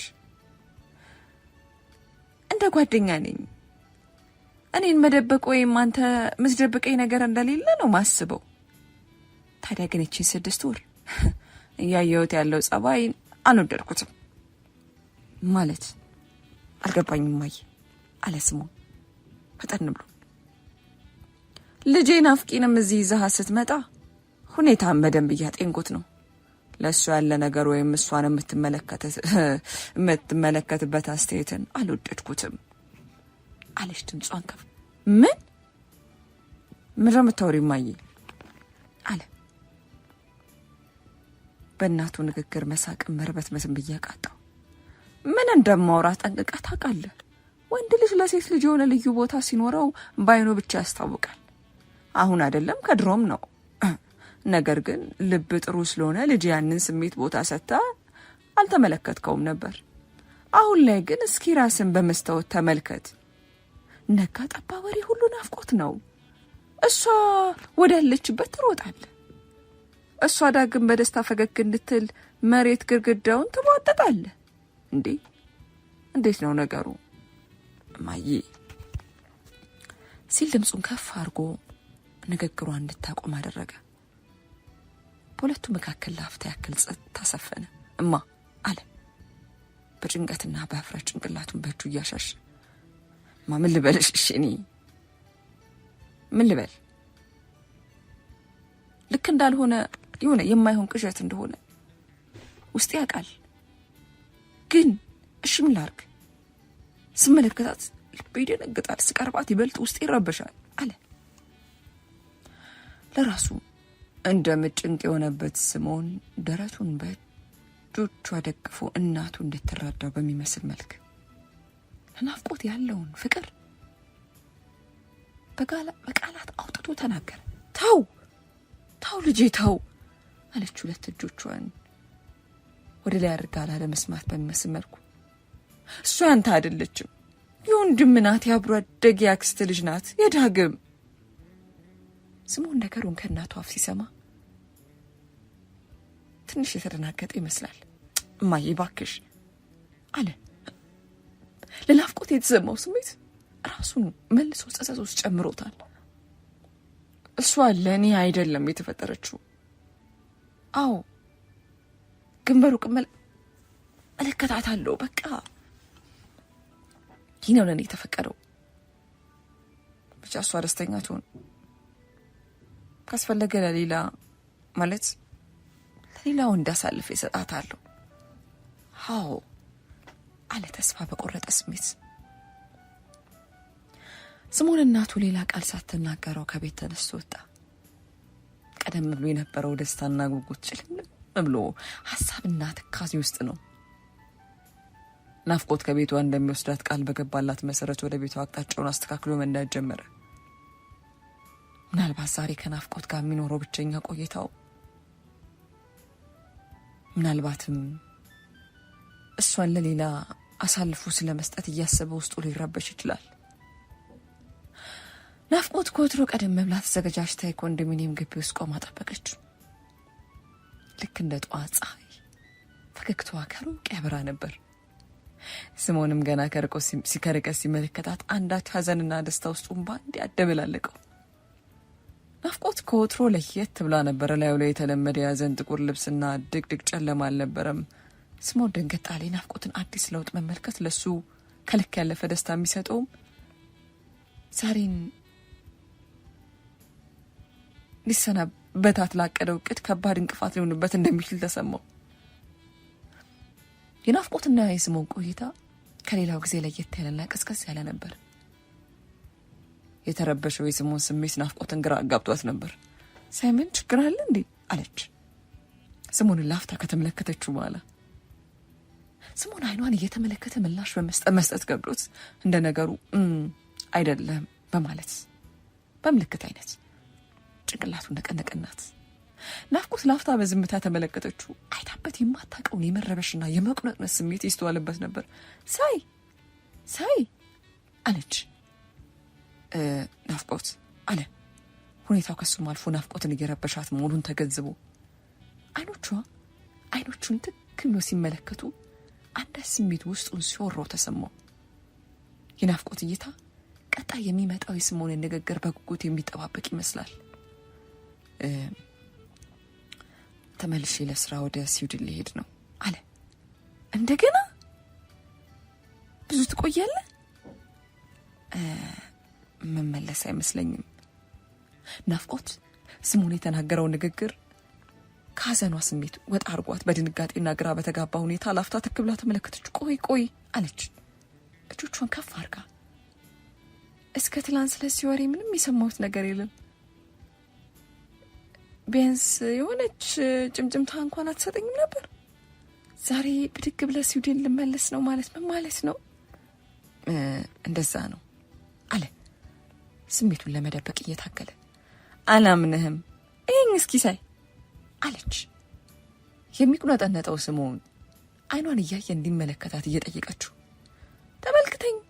ተመልከተኝ እስቲ አይኔን እያየ ያለውን ነገር ሳደብቅ ጋር እየቀለድክብኝ ነው አይደል? አልችልም ናፍቄ፣ ከዚህ በኋላ አጠገብሽ ሆኜ ልክ እንደ ሟቹ ፍቅረኛሽ ወንድም ማጫወት አልችልም። የሆነ ጭናጭር ስሜት ነበረኝ። ፍጹም ቆም ብዬ አድምጬውም ሆነ ቦታ ሰጠችው አላቅም ነበር። ምክንያቱም አንቺ ወንድሜ ስለሆንሽ አለ ወደ እሷ ቀረብ እያለ። ነገር ግን አሁን አንቺን ላጽናናና ልደግፍሽ በቀረብኩሽ ሰዓት ፍቅሬ ይበልጥ ጨመረ። ደብቄው ቦታ ሳልሰጥ የኖርኩት ስሜት ያየለ አለ። እምባይኑ ግጥም ማሩ። ከኔ አልፎ ሌላውን ሰው ተገንዝቦታል። አንቺም ያላወቅሽው ጥሩ ሰው ስለሆንሽና የማደርገውን ነገር በቀና ስለተመለከትሽው ብቻ ነው። አሁንም ቢሆን ከዚህ ንግግራችን በኋላ ዳግም በእነዚህ አይኖችሽ እንደማትይኝ አውቃለሁ አለ ተስፋ በቆረጠ ስሜት። ናፍቆት በዝምታ አንገቷን ደፋች። አውቃለሁ አለ የግዷን ቃላቶቿን ካፏ ውስጥ እየወጣች። የተናገረችውን ነገር ማመን ያቃተው ስሞን አይኑን አፍጥጦ ተመለከታት። አውቃለሁ ተመልክቼውም አለው። ያለፉትን 6 ወራቶች ከራሴ ጋር እንድታረቅ ከራሴ ጋር እንድስማማ ያደረከኝ ሰው ነህ አለች ካቀረቀረችበት ቀና ብላ እንባ ባዘሉት አይኖቿ እየተመለከተችው። ምናልባት እየሰራው ያለሁት ነገር የሚያስቀጣኝ የሚያስወቅሰኝ መጥፎ ተግባር ነው አለች እንባ የተናነቀ ሲቋን እያሰማች። ግን አንዴ ብቻ ዳግም ማለት ደስተኝነት እንዲሰማሽ ፍቀጅለት የሚል ድምፅ ጆሮዬ ላይ ቃጨልብኝ አለች እንባዋን እየዘረገፈች። ቆይ ናፍቄ አለ እሱም ኩልል ብሎ የሚወርደውን እንባዋን እየጠረገ። እኔ የሚሰማኝ ስሜት አንቺም ጋር አለ በፍርሃት ጠይቃት። ናፍቆት ማልገዟን ላፍታ እንኳን ገታ ሳታረግ በአዎንታ ጭንቅላቷን ነቀነቀች። ናፍቄ አለ ከመቅጽበት እጇን አፈፍ አርጎ እያያዘ። በሰማይ ቤትን በምድርም የሚያስቀጣን ክህደት ነው። ግን እኔ አንቺን በድጋሚ ማጣት አልፈልግም። በድጋሚ ብቸኝነትና የጨለማ ህይወት ውስጥ ጨምሬሽ መጥፋት አልፈልግም። እሺ በይኝና ይህን ነገር እንታገለው ሲል ፈጠን ብሎ ሀሳብ አቀረብላት። ታመነታለች ብሎ የጠበቃት ናፍቆት ግን በተቃራኒው ተስማማች። በለቅሷ እሺቷን ገለጸች። ናፍቆትና ስሞን ወደ አዲሱ የፍቅር መንገዳቸው ሲገቡ ከሁሉም ሰው የተደበቀና የተሸሸገ ሚስጥር አርካውት ነበር። ታዲያ ፍቅር ሲያይል አይን ይበዛበታል እንደሚባለው ኃላፊ አግዳሚው ነገሩን ማስተዋሉ አልቀረም ነበር። የልጇ ሁኔታና አካሄድ ያሳሰባት ርብቃ ልጇን ከናፍቆት ለመለየት የተቻላትን ነገር ሁሉ መሞከሯን ቀጥላለች። የእሷን እቅድ ተከትላ በነገሩ ግብረ አበር ለመሆን ፍቃደኛ ያልሆነችው ኤርሚላ እምቢቷን ገልጻለች። ይበልጡን የሁለቱን ፍቅር ከሚደግፉና ከሚያበረታቱ ሰዎች መካከል አንደኛና ቀንደኛዋ ናት ጓደኛዋ።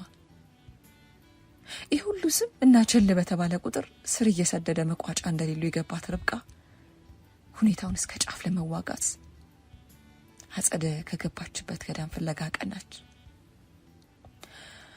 አጸደ ከወራት በፊት ከነበረችበት ሁኔታዋ መለስ ብላ ውስጣዊ ሰላሟን አግኝታ በአዲሱ ማረጓ የተከበሩ እማሆይ ሆኖ ነበር የጠበቋት። ርብቃ ውስጣዊ ሰላምን ላገኝና ወደ ፈጣሪ ለቀረበ ሰው እንዲሁም ወደ ፈጣሪ ለቀረበ ሰው ተንኮል ምን ብላ እንደምትቀልስ ግራ ተጋባች። ልጇ የሟች ልጃቸውን ፍቅር በቅፍ የማድረግ ዜናውን ምን ብላ መናገር እንዳለባት ቃላቶች አጠሯት። ሆኖም የማሆይ ምላሽ ላ ነበር። በህልሟ የታያት ፈጣሪ የፈቀደው ደስተኛ የሚሆኑበት ትዳር እንዲኖራቸው ነግረውና ርብቃን ከድርጊቷ እንድትመለስ ገስጸው ለሁለቱ ጥንዶችም ምርቃታቸውን ችረው ርብቃን በቀና ሐሳቢዋ አምሮዋ ሞልተው ወደ መጣችበት መልሰው ሸኟት። ለርብቃ ወደ ገዳም ያደረሳቸው ጉዞ ሌላ ትምህርት አስተምሮ ነበር የመለሳት። ምንም እንኳን ውስጧ ባያምንበትም የሁለቱ ልጆች ፍቅር አሚ ብላ እንድትቀበል ትልቅ ግፊትን አሳድሮባት ነበር። ናፍቆትና ስምዖን ከ2 ዓመት የፍቅር ግንኙነት በኋላ ተጋቡ። ከወራት በኋላ ናፍቆት ልጅ የመጸነሷ ዜና ተሰማ። ያለፈው ሐዘን ተረስቶ ደስታና ተድላ በቤታቸው ገባ። ናፍቆት አንዳንዴ ተረስ እያለ የሚረብሻት ስሜት ቢኖርም ውስጧ ግን ፈጽሞ የታደሰና የወደፊት ህልሟን የሰነቀ ነበር። ናፍቆት የመውለጃዋ ጊዜዋ በመቃረቡ ምክንያት ከስሯ ወጥታ ቤቷ ከተቀመጠች ሰነባብታለች። ናፍቆት እቤት የመቀመጡ ነገር ሌላ ጭንቀት ሲፈጥርባት ለነርብቃ መኖሪያ ቀረብ ብላ ያለች እንደመሆኑ መጠን የሆነ ቀን ርብቃን ለመጎብኘት ወደዛው አቀናች። ሰዓቱ ቀጥር ሰዓት እንደመሆኑ አካባቢ ጭር ያለና ከበድ ያለ ነበር። ይህን ርብቃ መኖሪያ ቤት ጋር አንድ ኮረምሳ በራፉ ጋር ቆሞ ተመለከተች። ምንነቱን ያላወቀችው ሰው ምን እያደረገ እንደሆነ ለማወቅ አጥላይ ነበረውን ዣንጥላ አጠፍ አርጋ በስግታ ወደ ጎረምሳው ጋር ቀረባለች። ጎረምሳው የግቢውን መጥሪያ በር በተደጋጋሚ ተጫነ። ርብቃ ከውስጥ ድምጿ ሲሰማ ይሰማታል። ተናፍቆት መጣው። በራፉ ማይከፈት የሚጠባበቀው ጎረምሳ ፊቱን ወደ ኋላ መለስ አደረገ። ከፊቱ የቆመችውን ነፍሰ ጡር ትክ ብሎ እየተመለከተ ነው። ናፍቆት ከዚህ በፊት የምታውቀው ነገር ግን ጥውልግ ብሎ ጢሻ መስሎ ጢሻ በመሰለ ጢም ተሸፍኖ ያለ ምስልን ተመለከተች። ፀሐዩ አይኗን ሸፍኖት ከሆነ በሚል ጥርጣሬ ከፊቷ ወደ ቆመው ሰው ጠጋለች። ናፍቆቴ የሚል የምታውቀው ድምፅ ጆሮ ላይ ያቃጨለባት። ከመልክና ከገጽታው በላይ የምታውቀው ድምፅ ተሰማት። የያዘችውን ዕቃ በቁማ መሬት ላይ ዘረገፈችው። ይህን ርብቃ በሩ ገፈተች። ውይ ናፍቅዬ አንቺ ነሽ ስትል ቀደም ብላ የተመለከተቻትን ናፍቆትን እያየች ፈገግ ብላ ተመለከተች። ናፍቆት ግን በድኗ ነበር የነበረው። ናፍቆት አልሽ በድንጋጤ። ከግቢ ወጣ ብላ ጀርባውን ሰጥቷት የቆመውን ሰው ለመመልከት ጠጋለች። ርብቃ ብዙም ማየት ሳይጠበቅባት ነበር ጀርባውን የሰጣት ሰው ፊቱን ወደ እሷ መለስ ያደርገው። አክስቴ ሲል ዳግም ተጣራ። ማነህ ብሎ ለመጠየቅ የወጣችውን ቃል ሳትጨርስ ማንነቱን ስትረዳ ኡኡታዋን አሰማች። አክስቴ ተረጋጊ። በለቅሶና በድንጋጤ ሬታዋን ያሰማችው ርብቃን ዳግም ለማረጋጋት እየሞከረ ነው። ከፊታችሁ የምታየውን የምትሰማውን ነገር መቀበልም ሆነ ማመን ያቃታት ናፍቆት ተሰልፈ ወደ መሬት ወደቀች። በእግዜር እጅ ያለችዋን ነብሰ ጡር መውደቅ ይበልጥ አስደንግጧቸው እይታቸውን ወደ እሱ አደረጉ። በርብቃ አማካኝነት በጩኸት የተሰበሰቡት የሰፈሩ ሰዎች ናፍቆትን አፋፍሰው ወደ ሆስፒታል አቀኑ። ናፍቆት ሆስፒታል ስትደርስ ምንም አይነት ችግር እሷ ላይም ሆነ ልጇ ላይ እንዳልተፈጠረ፣ ሆኖም በድንጋጤ በመጣ ሁኔታ ደሟ ትንሽ ከፍ እንዳለ ገልጸውና ራሷን እስክታቅ ድረስ በትዕግስት እንዲጠብቁ ገለጹላቸው። ርብቃ ከፊቷ ያለው የምትመለከተው ሰው ማን እንደሆነ ማወቅ ሁሉ ተስኗት ህልም የሆነውን ነገር አለሙ ጠፋባት። ነብሰ ጡር የሆነችው ሚስቱ በድንገተኛ ሐኪም ቤት መግባቷን የሰማው ስምዖን የከነፈ ወደ ሆስፒታል መጣ። ስምዖን ከሰማው ዜና በላይ ያስደነገጠው ሌላ ዱብዳ ከፊቱ ተመለከተ። ካለ ሬሳ ፉካ ውስጥ ስምዖን አስፍሮ ተሰናብቶ የቀበረው የልጅነት ጓዱ ወንድሙ በቁም በህይወት አለ። ምን? አንዴ እናቱን አንዴ ዳግምን እየተመለከተ በሚንተባተባፉ ለመጠየቅ ዳዳ። ሳይመን ወንድሜ አለ ዳግም እንባ ባሰሉት አይኖቹ ስምዖንን እየተመለከተ። ስምዖን ሌላውን ውጥንቅጥ ወደ ጎን ተወት አድርጎ ከፊቱ በህይወት ቆሞ የተመለከተው ዳግምን ጥምጥም አድርጎ አቀፈው። ወንድማማቾቹ እንደተቃቀፉ የደስታና የሐዘን እንባ ነቡ። ስሜታቸውን ገለጽ አድርገው ሳይጨርሱ አንዲት ቀጠን ያለች ነርስ ወደ እርሱ ዘንድ ፈጠን ብላ የናፍቆት ግርማይ ባለቤት ስትል ሁለቱን ወንዶች አፈራርቃ እየተመለከተች ጠይቀች። አቤት አለ ስምዖን። ባለቤት አሁን ጥሩ ሁኔታ ላይ ናት፣ ራሷንም አውቃለች፣ ገብተህ ማየት ትችላለህ ስትል ጥሩን ዜና በፈገግታ ሁለቱንም እየተመለከተች ተናገረች። ወንድሙን አቅፎ በደስታ ሲያነባና ሲስቅ የነበረው ዳግም በድንጋጤ አክስቱና ወንድሙን ተመለከተ። ስምዖን ሌላ ማብራሪያ ለዳግም ከመስጠቱ በፊት ሚስቱንና የልጁን ሁኔታ ለማወቅ ወደ ውስጥ ገባ። ናፍቆት ነቅታለች፣ ነገር ግን እንደፈዘዘች ነበር። ውዴ ነቃሽ? እንዴት ነሽ? ሲል ቀረብ ብሎ ግንባሯን ሳይ በሚንቀጠቀጥ እጇ የስምዖንን እጅ ጠበቅ አድርጋ ያዘች። የሆነ የተሳሳተ ነገር አይቻለሁ መሰለኝ አለች በሚንተባተባፋ የግዷን ነገሩን ለማስታወስ እየሞከረች።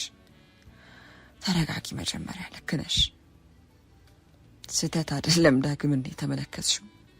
ምን አልገባኝም። ቆይ እንዴት ከዚህ ዓመት በኋላ እንዴት? ቆይ ስትል በለቅሶ ታጅባ ጠየቀች። እኔም ገና አሁን ያገኘሁት። መጀመሪያ አንቺ ተረጋጊ፣ ስሜትሽን መቆጣጠር አለብሽ። ነብሰ ጡር መሆንሽን አትርሺ። ናፍቂ ባክሽ። ነርሷ ደህና መሆንሽን ስለገለጸችልኝ ወደ ቤት መሄድ እንችላለን። ቤት ከገባን በኋላ በተረጋጋ መንፈስ ሁሉ ነገር እናወራለን እሺ ሲል የጤናዋ ሁኔታ አሳስቦት ቀደም ብሎ ሊያረጋጋት ሞከረ። ናፍቆት ምንም እንኳን አፏ እሺ ቢልም ውስጧ ግን መብሰልሰሉና መረበሹን አላቆመም። ከተኛችበት ድንገተኛ ክፍል ወጣ ብላ ዳግምን በድጋሚ እስክታየው ድረስ ቸኩላለች። እንደ ህልም በቀጠር ሰዓት ወለብ ያለባት ያ መልክ እውነት ይሆን? ማመን አልቻለችም። ግን አዎ እሱ ነበር፣ የሷ ዳግም ነበር። ስለ ሁኔታዋ በስጋት ተቀምጦ ሲጠባበቅ ያየችው ናፍቆት ምን አይነት ስሜት እየተሰማት እንደሆነ ለራሷም ግራ ገብቷታል። አጠገቡ እንደደረሰች በለቅሶና በጩኸት ታጅባ ዳግም ላይ ተጠመጠመች። ዳግምም ከናፍቆት ጋር ተላቀሰ። የድሮ ፍቅሩን ያገኘ ይመስል ግንባሯን እየሳመ ናፍቆት ሐዘኑን እንድትወጣ አደረገ። ሐዘኑን ገለጸ። ስሜቱን የተረዳው ስምዖን ፊቱን መለስ አድርጎ በዝምታ ለሁለቱም ጊዜ ለመስጠት ፈቀደላቸው።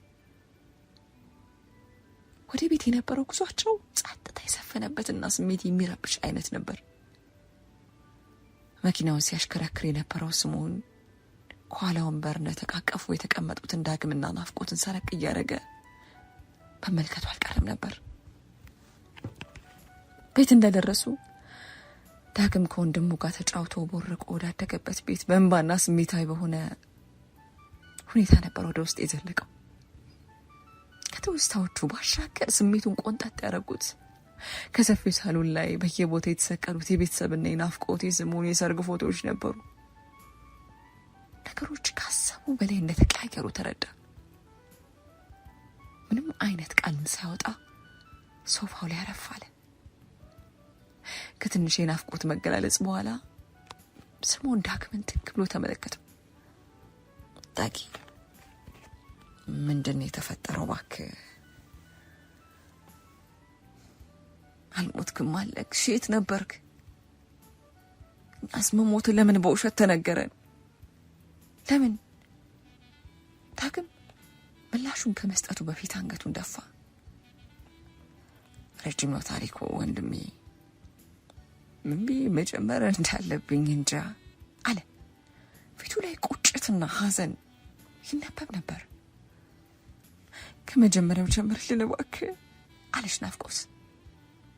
ዳግም ናፍቆትን ትክ ብሎ ከተመለከተ በኋላ ንግግሩን ለመጀመር ጉሮሮ እንደመጠራረግ አለ።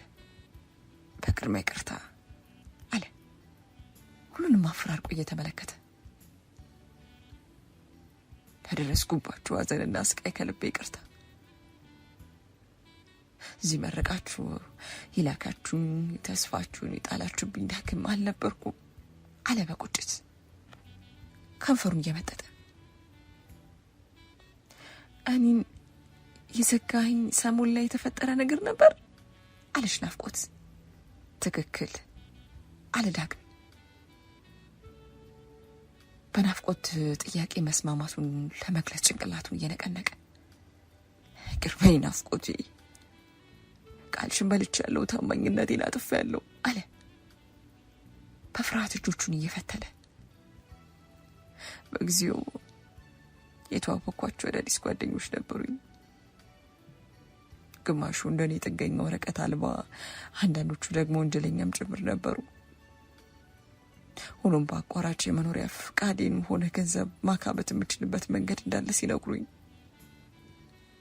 በነገሩ ተታለልኩ። በእርግጥ ገንዘቡ እንዳሉት ይጎርፍ ነበር። ምናልባት ወረቀት እስካገኝ የሚያስቆኘኝ ምክንያት እንደማይኖርና ገንዘቡን ሰራ አድርጌ መመለስ እንደምችል በማሰብ ነበር የተዘፈቁበት። በጊዜው ወደዚህ ነገር ያስገባኝ አንድ በስራ የተዋወቅኩት ሀበሻ ጓደኛዬ ነበር አለ። ላፍታ ያክል ንግግሩን ገታ እያደረገ በጣም ስለተቀራረብን አብረን ለመሆንና ጓደኛ ለመሆን ጊዜ አልፈጀብንም ነበር። ታዲያ እሱ ከኔ ቀደም ብሎ የመጣ እንደመሆኑ መጠን ስትሪት ላይ የሚያውቃቸውን ሰዎች ያስተዋወቀኝ ይዛኔ ነበር። ያኔ ተዋወቅኳት። ያ ስምዖን እያላት ስላለው ሴት ግምት ጭንቅላት ውስጥ አደረበት። በዝምታ የሚያደምጡት ርብቃና ናፍቆትን ላለማስጠበቅ በሚመስል መልኩ መጠየቅ የነበረበትን ጥያቄ ሳይጠይቅ ዝም አለ። ዳግም ቀጥሏል። ስንተዋወቅ እንዲሁ ድርት የሚባሉ ስራዎችን እንድንሰራላት ነበር የፈለገች። ታዲያ ሳናስበው በፍቅር ወደቀ አለ በአፍረት ዓይን ናፍቆትን እየተመለከተ። እኔ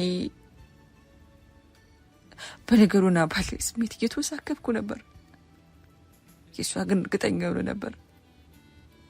ታዲያ ስራውን የሚያሰሩን ሜክሲካኖች ናቸው። በፊልም ላይ የምናያቸው በውን ግን ያሉ የማይመስሉ አይነት ሰዎች ነበሩ። አደገኛና ጨካኝ አለ ሁሉንም በየተራ አፈራርቆ እየተመለከተ። ታዲያ ጋንጓና አሊያን የወዳትና ከሱ ውጭ ሌላ ወንድ ጋር ስትሆን ዘራፍ የሚል አይነት ሰው ነበር። ታዲያ እኔና እሷ ገንዘቡን ሰርቀን ለመጥፋትና ከዚያ ስራ ራሳችን ለማራቅ ወሰንን። ምናልባት ወደ ኢትዮጵያ ቢሆን መታ እሷም የራሷን ኑሮ እንድትኖር እቅድ አወጣን። ሆኖም ጆሮ ጠቢው ብዙ እንደመሆኑ መጠን ይሄ ወሬ አለቃችን ጋር ደረሰ። ምንም ነገር ማድረግ ሳንችል እኛ በቁማችን ለማቃጠል ወሰነ። እሳት አድርገው የሆነ ነበር ማለት ነው ሲል ስሙን ጠየቀ። አዎ እውነት ነበር። በዜና እንደምትሰሙትና ብሩክም መጥፎን ዜና ሊነግራችሁ እንደሚችሉ አላጣሁትም ነበር። ሆኖም እኔ በህይወት መቆየት የምችለው ሞቴን ውሸት ማስመሰል ስችል ብቻ ስለነበር ከእሳት አደጋው መትረፌን እንኳን ለማንም ማሳወቅ አልቻልኩም ነበር አለ ስሙን እየተመለከተ። እንዴት ተረፍክ ታዲያ? እንዴት ሲል ስሙን ጠየቀ። አለቃችን ያሰበው አደጋ መሳይ ተንኮል ላይ የደረሰበት አበሻ ጓደኛችን ነበር። እሱ እንድናመልጥ ቢረዳንም እሱ መስረፍ አልቻለም ነበር። በሰዓቱ ቤት ውስጥ የነበሩ ሰዎች ቁጥር በዜና ላይ ከተዘገበው ይበለጠ ነበር። ምክንያቱም እዛ ቤት ውስጥ ማንነታቸው የማይታወቅ ወደ አሜሪካ ህገወጥ በሆኑ በሰዎች ዝውውር አማካኝነት የገቡ ልጆችም ጭምር ስለነበሩ ትዛ ነው አለ። ቆይ ምንድነው ይሄ? ፊልም ነው ወይስ ምንድን ነው አለች። የምትሰማው ነገር ከአቅሟ በላይ ሆነባት ናፍቆት። ይገባኛል፣ ምንም ብትይኝ ምን ብትናገሪ ሁሉ ለመቀበል ዝግጁ ነኝ ናፍቄ። አንቺ ላይ ለፈጸምኩት በደል የሚገባኝ ነው አለ በአፍራት አንገቱን ሰበር አድርጎ። ከዛስ አለ የነገሩን መጨረሻ መስማት የፈለገው ስምዖን። 2 የሀበሻ ሬሳ ያሉት በስተት ነበር። ምክንያቱም እቃዎቹ የተገኙት እንዲሁም የሟች ዲኤንኤ እንዲመስል ያደረግነው በማይታወቀው በህገ ወጥ መልክ በመጣው አንድ ልጅ በማስመሰል ነው። ከአደጋ የተረፍነው እኔና አሊያ መትረፋችን ለማንም ሳናሳውቅ ወደ ሜክሲኮ ገባን። ከዛ በኋላ የነበሩ ይበልጥ ሲሆን ሆነ። እኛ ካሳለፍነው ሲኦል በላይ እናት ከተንገበገበችውና ካለባችሁ ስቃይ በላይ ስትል ናፍቆት በብስጭት ድምጿን ከፍ አድርጋ ጠየቀች። ምንም ብትሉኝ በድንጋይ ብትወግሩኝ ይቀበላለሁ ናፍቄ። በገንዘብና በአጭር ጊዜ ደስታ ተታለልኩ። ሌሎች አበሶች የሚኖሩትን የቁም እስረኛ የሆነ ኑሮ ስመለከት ጊዜ በጊዜ ወደ ቤት የሚሄድን አምሬ እንድጠላው አረገኝ። በትዕግስት ከመጠበቅ ይልቅ ያገኘሁትን አቋራጭ መንገድ ለመጠቀም ጓጓው። ስህተት ሰራው አለ እያነባ። ልጄ አለች ነገሩን በጥሞና ስታደምጥ የነበረችው ርብቃ። የሰራው ነገር ምን ያክል እንዳስከፈለ ተመልከት። አሁን ሌላ ያለፈ ነገር እንዲህ ማለት አንችልም፣ ግን እኮ እኛ ነበርን ወንድም። ሳይመን ነበር ወንድም፣ ሁላችንም ነበርን አለች። አክስቴ አለምባውን እየጠረገ በደልና ስራዬ ብዙ አስከፍሉኛል፣ አሁን እያስከፈለኝ ነው ሲል ያጣትን ናፍቆት ቀና ብሎ ተመለከተ። አሜን ብዬ ተቀብያለሁ። ለአንተ ብትጠሉኝም ሆነ ብትከፉኝ አላማረርም፣ ብቻ አለ። ከተቀመጠበት ሶፋ ወረድ ብሎ ርብቃ እግሯ ስር በርከክ አለ። ተው እንጂ ኧረ እረፍ፣ ተነስ ተው አለች ርብቃ ደንገጥ ብላ እግሯ ስር የተደፋውን ዳግምን ቀና ለማድረግ እየታገለች። እናቴን የት ነው ያሳረፋችኋት? እሷንም ማይበት አይን ባይኖረኝም ሄጄ ይቅርታ ልንገራት ባካችሁ አለ ከተደፋበት ቀና ሳይል በለቅሶ እየጠየቀ። ምን እያልከኝ ነው ዳኪ አለች በጥያቄው ግራ የተጋባችው ርብቃ። እናቴን ፍለጋ ሲሄድ እዛ ቤት እንደማስኖር ትሞት ትኑር እንደማያውቁን የገለጹልኝ። በህይወት ብትኖር አንዳችን ቢሆን በስህተት እንኳን አንድ እንኳን እባካችሁ አለ ሌባ ጣቱን ቀና አድርጎ። እባካችሁ ንገሩኝ፣ በህይወት ብትኖር ትነግሩኝ ነበር፣ ስሟን ትጠሯት ነበር አለ። ተነስ መጀመሪያ ተነስ እና ተረጋግታ አድምጠኝ አለች ርብቃ ቆጣ ብላ። ዳግምን ከተንበረከከበት ቀና እንዲል በእጇ እየታገለች ዳግም ዳጊ እናትህ በሕይወት አለች። አንተ ከምታስበው በላይ ፍጹም ሰላማዊ ስፍራ ጋለች። እሺ ማለት አልገባኝም አክስቴ። አንተ ካረፍክ ከ2 ዓመት በኋላ አረፍክ ከተባልክ ምንኩስናን ለመቀበል ወስነው ወደ ገዳም ነው የገባችሁ። አጸድያውን እማሆ ይሆነዋል ስትል በፈገግታ ጥሩን ዜና አበሰረች። ምን አለ እንባውን ጠርጎ። አንዴ ስሙንን አንዴ ረብቃን እየተመለከተ አዎ እማዬ ልክ ናት ዳጊ፣ አክስቴ በሕይወት አለች። ከፈለክ ወደዛ ልንወስድ እንችላለን አለ ስሙን። ፈጣሪው ተመስገን አለ አንቃጦ ፈጣሪውን እያመሰገነ። ስሙንና ርብቃ የዳግም ሳቅና ፈገግታ እነሱም ላይ ነበረው የያዘን ድባብ ትንሽ ይህ ሁኔታ ስሜታቸውን ረጋ እንዲል አደረገው። ናፍቆት የግዷን ራሷን ደገፍ አድርጋ ምንም ቃል ሳትናገር ሁሉም በተቀመጡበት ጥላ ወደ መኝታ ክፍሏ አመራች። የናፍቆት ይህ ስሜት ዳግም ካሰበው በላይ ሳይሆን በታች እንደመሆኑ መጠን ጊዜ ሊሰጣት ወስኖ ዝም አለ። ዳግም እነ ረብቃ ቤት ለ1 ሳምንት ያክል ነበር የቆየው። ናፍቆት መውለጃዋ ጊዜዋ የተቃረበ በመሆኑ ብቻዋን መሆኑ ተደጋፊነት ስለሌለው በሚል ሰበብ እሷም ወደ ረብቃ ቤት ጎራ ብላለች። ሆኖም ዳግምን በስምታና ኮስተር በማለት መቅጣቷ እንደቀጠለ ነበር። ናፍቆት ያ ጥበብ አትስማሽ በተባለችበት ጥሩ ምኞት የምጥ ድምጿን አሰማች። የባሏን ልጅ ጠበቅ አርጋ እንደያዘች አዲሱን ሕይወት ወደ ምድር ለማምጣት ታገለች። ከብዙ ሰዓታት በኋላ በሰላም ወንድ ልጅ እስከነቃጭሉ ነበር የተገላገለችው። እሰይ እልልልልል ተብሎ ጥሩ ዜና ተሰማ። ገንፎ ተገንፍቶ ሴቱ በእልልታ ተቀበላት። ከቤቷ በሰላም ልጇ እንደታቀፈች ገባች። ቤታቸው አዲስ ደስታ፣ አዲስ መንበር ዘለቀ። ሳምንታት አራስ ቤት ታለፉ። ናፍቆቴ አለ ዳግም ልጇን ላለመቀስቀስ በሚመስል ሁኔታ በዝግታ ወደ መኝታ ክፍላቸው እየዘለቀ። ናፍቆት ከልጇ ለይቷን መለስ አርጋ ተመለከተችው። እንደ ወትሮ የቤት ልብስ ወይም ነጠላ ጫማ አልተጫማም ነበር። ልብሱን ለባብሷል። ናፍቆት ግራ በተጋባ መልኩ ቃላት ሳታሰማ ተመለከተች። ናፍቆቴ አለ ጉሮሮን እየጠራረገ። በድጋሚ እንኳን ደስ አለሽ አለ። ንግግሩን ከየት መጀመር እንዳለበት መላው ጠፍቶት በኩርፊያ ሁኔታውን እየገለጸች ያለችው ናፍቆት ምላሽ ሳይሰጥ በዝምታ ተመለከተች። ልሄድ ነው። ላፍታ ትክ ብሎ ከተመለከታት በኋላ ነበር ያላት።